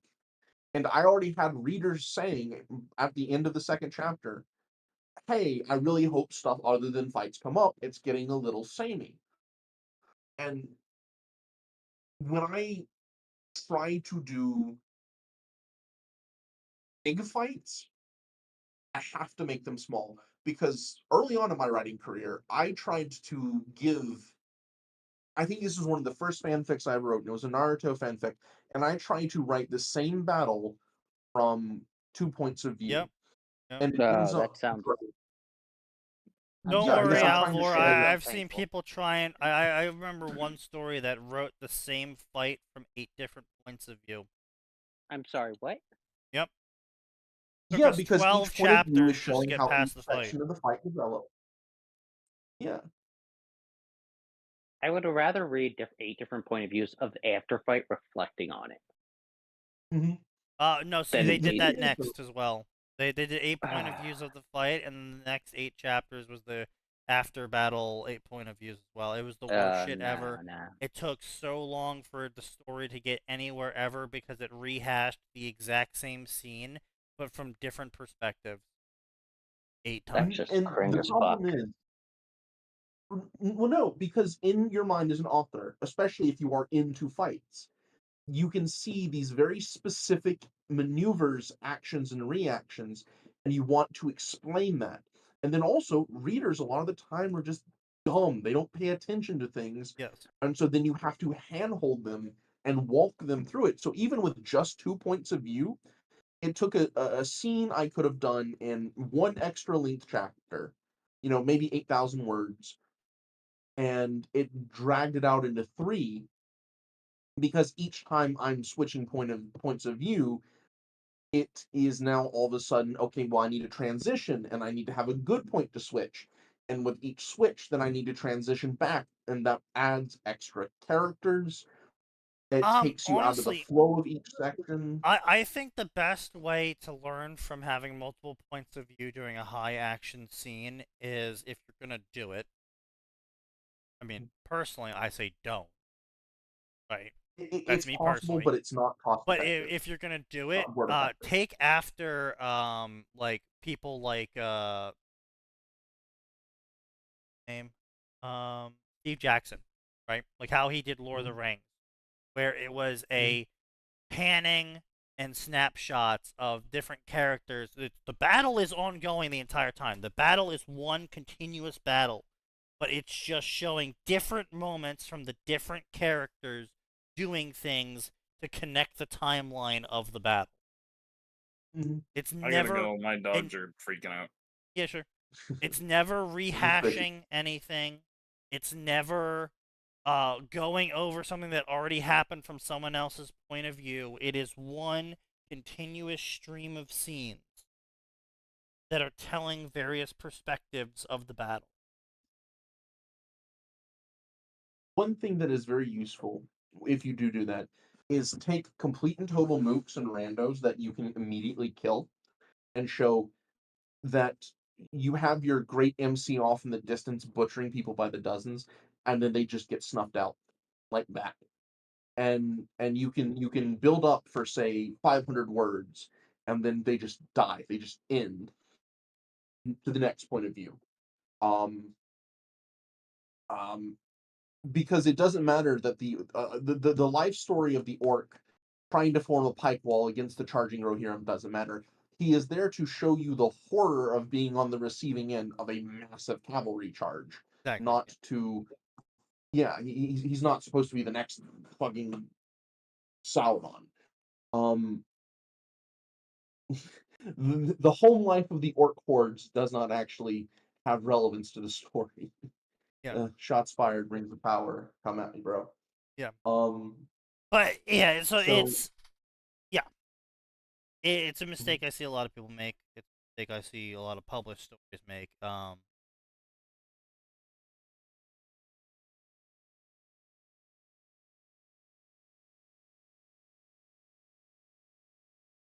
But yeah, like I said, so to close up tonight, yeah, fanfiction. I don't expect a lot out of it.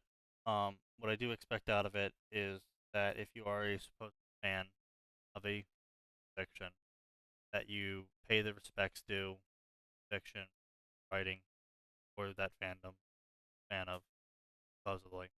And shit fix have a place. Everyone's got to start from somewhere, and if you don't make mistakes, you'll never learn.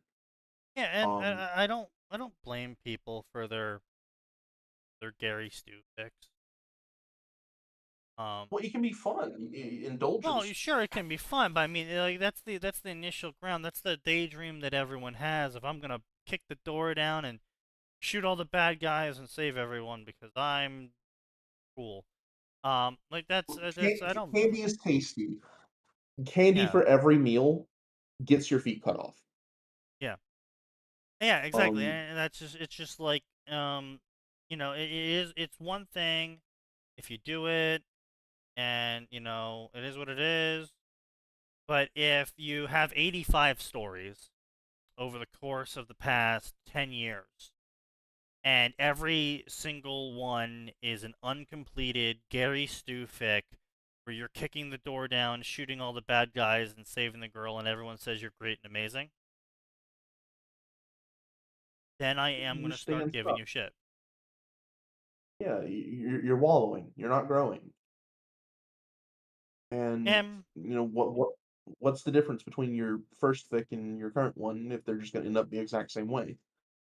Yeah, and it's sort of like the same thing. It's like because an argument I see from a lot of people is that's like, oh well, it's what they want. Like, yeah, sure. I don't mind if you want to write the same sort of fic over and over again and publish it, but you lose the right to not be critical, right? Like, a rapper just rap their whole life, and maybe they were good at it, maybe they weren't. But this time around, they decided they want to try and make a country song. They've never done it before.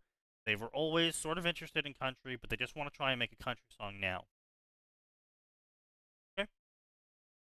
Was it good? Was it bad? Doesn't matter. Tried it. You did it.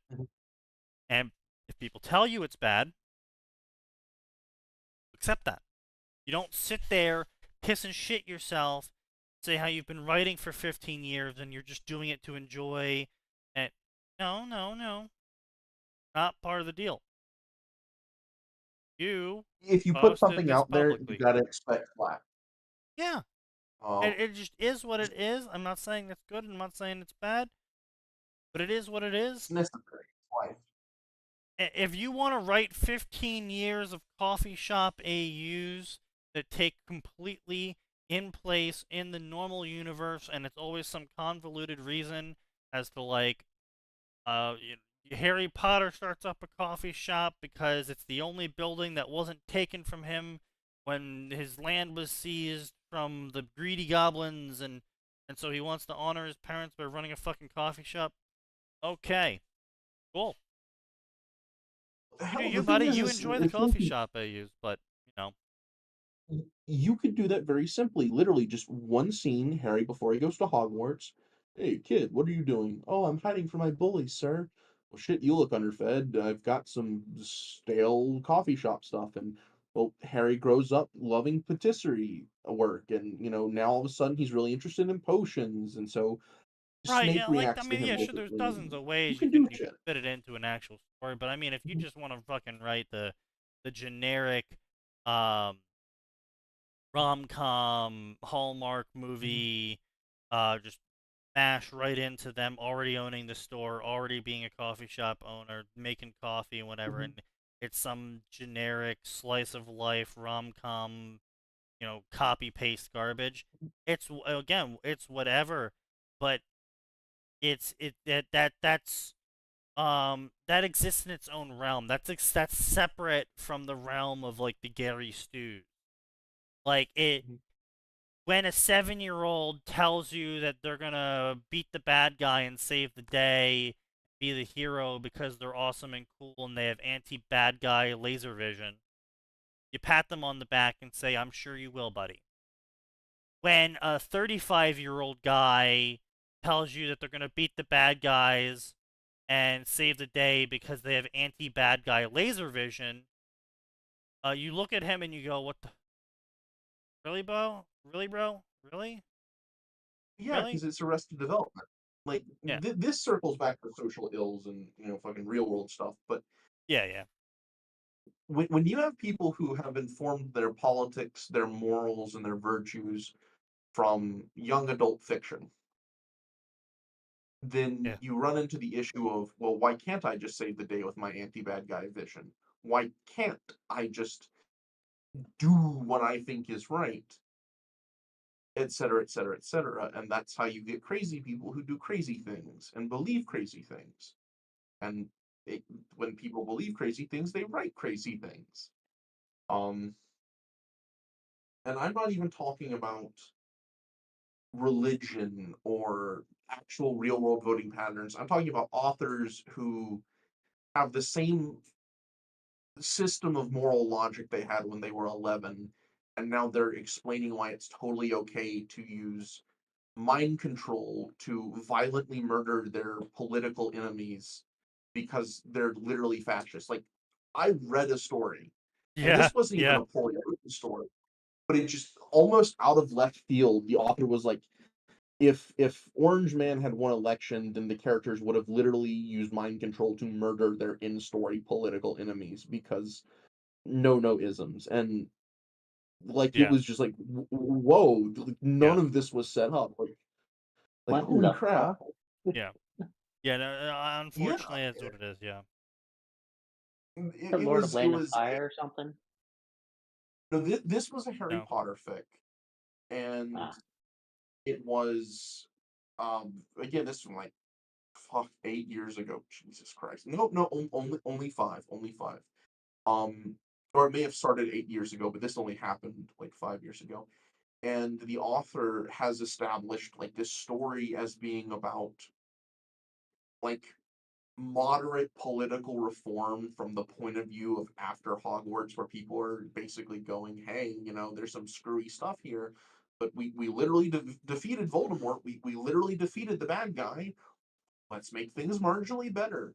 And then all of a sudden, at the very end, the author is discussing, yeah, we should totally kill everyone who disagrees with us politically, because disagreeing with us about these very specific issues I will not mention on Twitter literally makes them funny mustache man. and Yeah. they're saying this completely unironically, and they describe how this story would have essentially turned into a political revenge fantasy with Yeah. the characters you have established as being highly morally good, very, very morally normal, being willing to literally murder, mind control, enslave, and torture their political enemies on the Yeah. grounds they are their political enemies. Yeah. And that the thing is that that's a real person on the other end. That's not a Yeah. bot. That's not a as much as you might say that person is like an NPC. That is an actual person. They have their own world, and they put that into the world around them. And that's what I mean by when you get crazy people, they write crazy things because sometimes that comes out like, hey, you disagree with me about my pet political issue. I'm literally going to write you getting tortured. That factors more into the shallowness of identity and stuff like that. So I'm not gonna get into that. But yeah, no, good talks all around. I hope someday someone digs up all of this shit and actually. But doubtful, highly doubtful. We get suppressed by YouTube and Twitch, so is what it is. But either way, thanks for coming, Alvor. I'm gonna close out the podcast now, and we can keep chatting afterwards. I get you, man. Well, it is 11 o'clock, so I think I'll let you go, man. All right. Well, I'll catch you later. You know, always here. One time, I know you told me some of it before, but one time I do want to hear the full story of how you guys got suppressed. All right. Yeah. Sure. I'll tell you sometime. All right. Well, Thanks for having I'll me on. see you guys on Friday because there's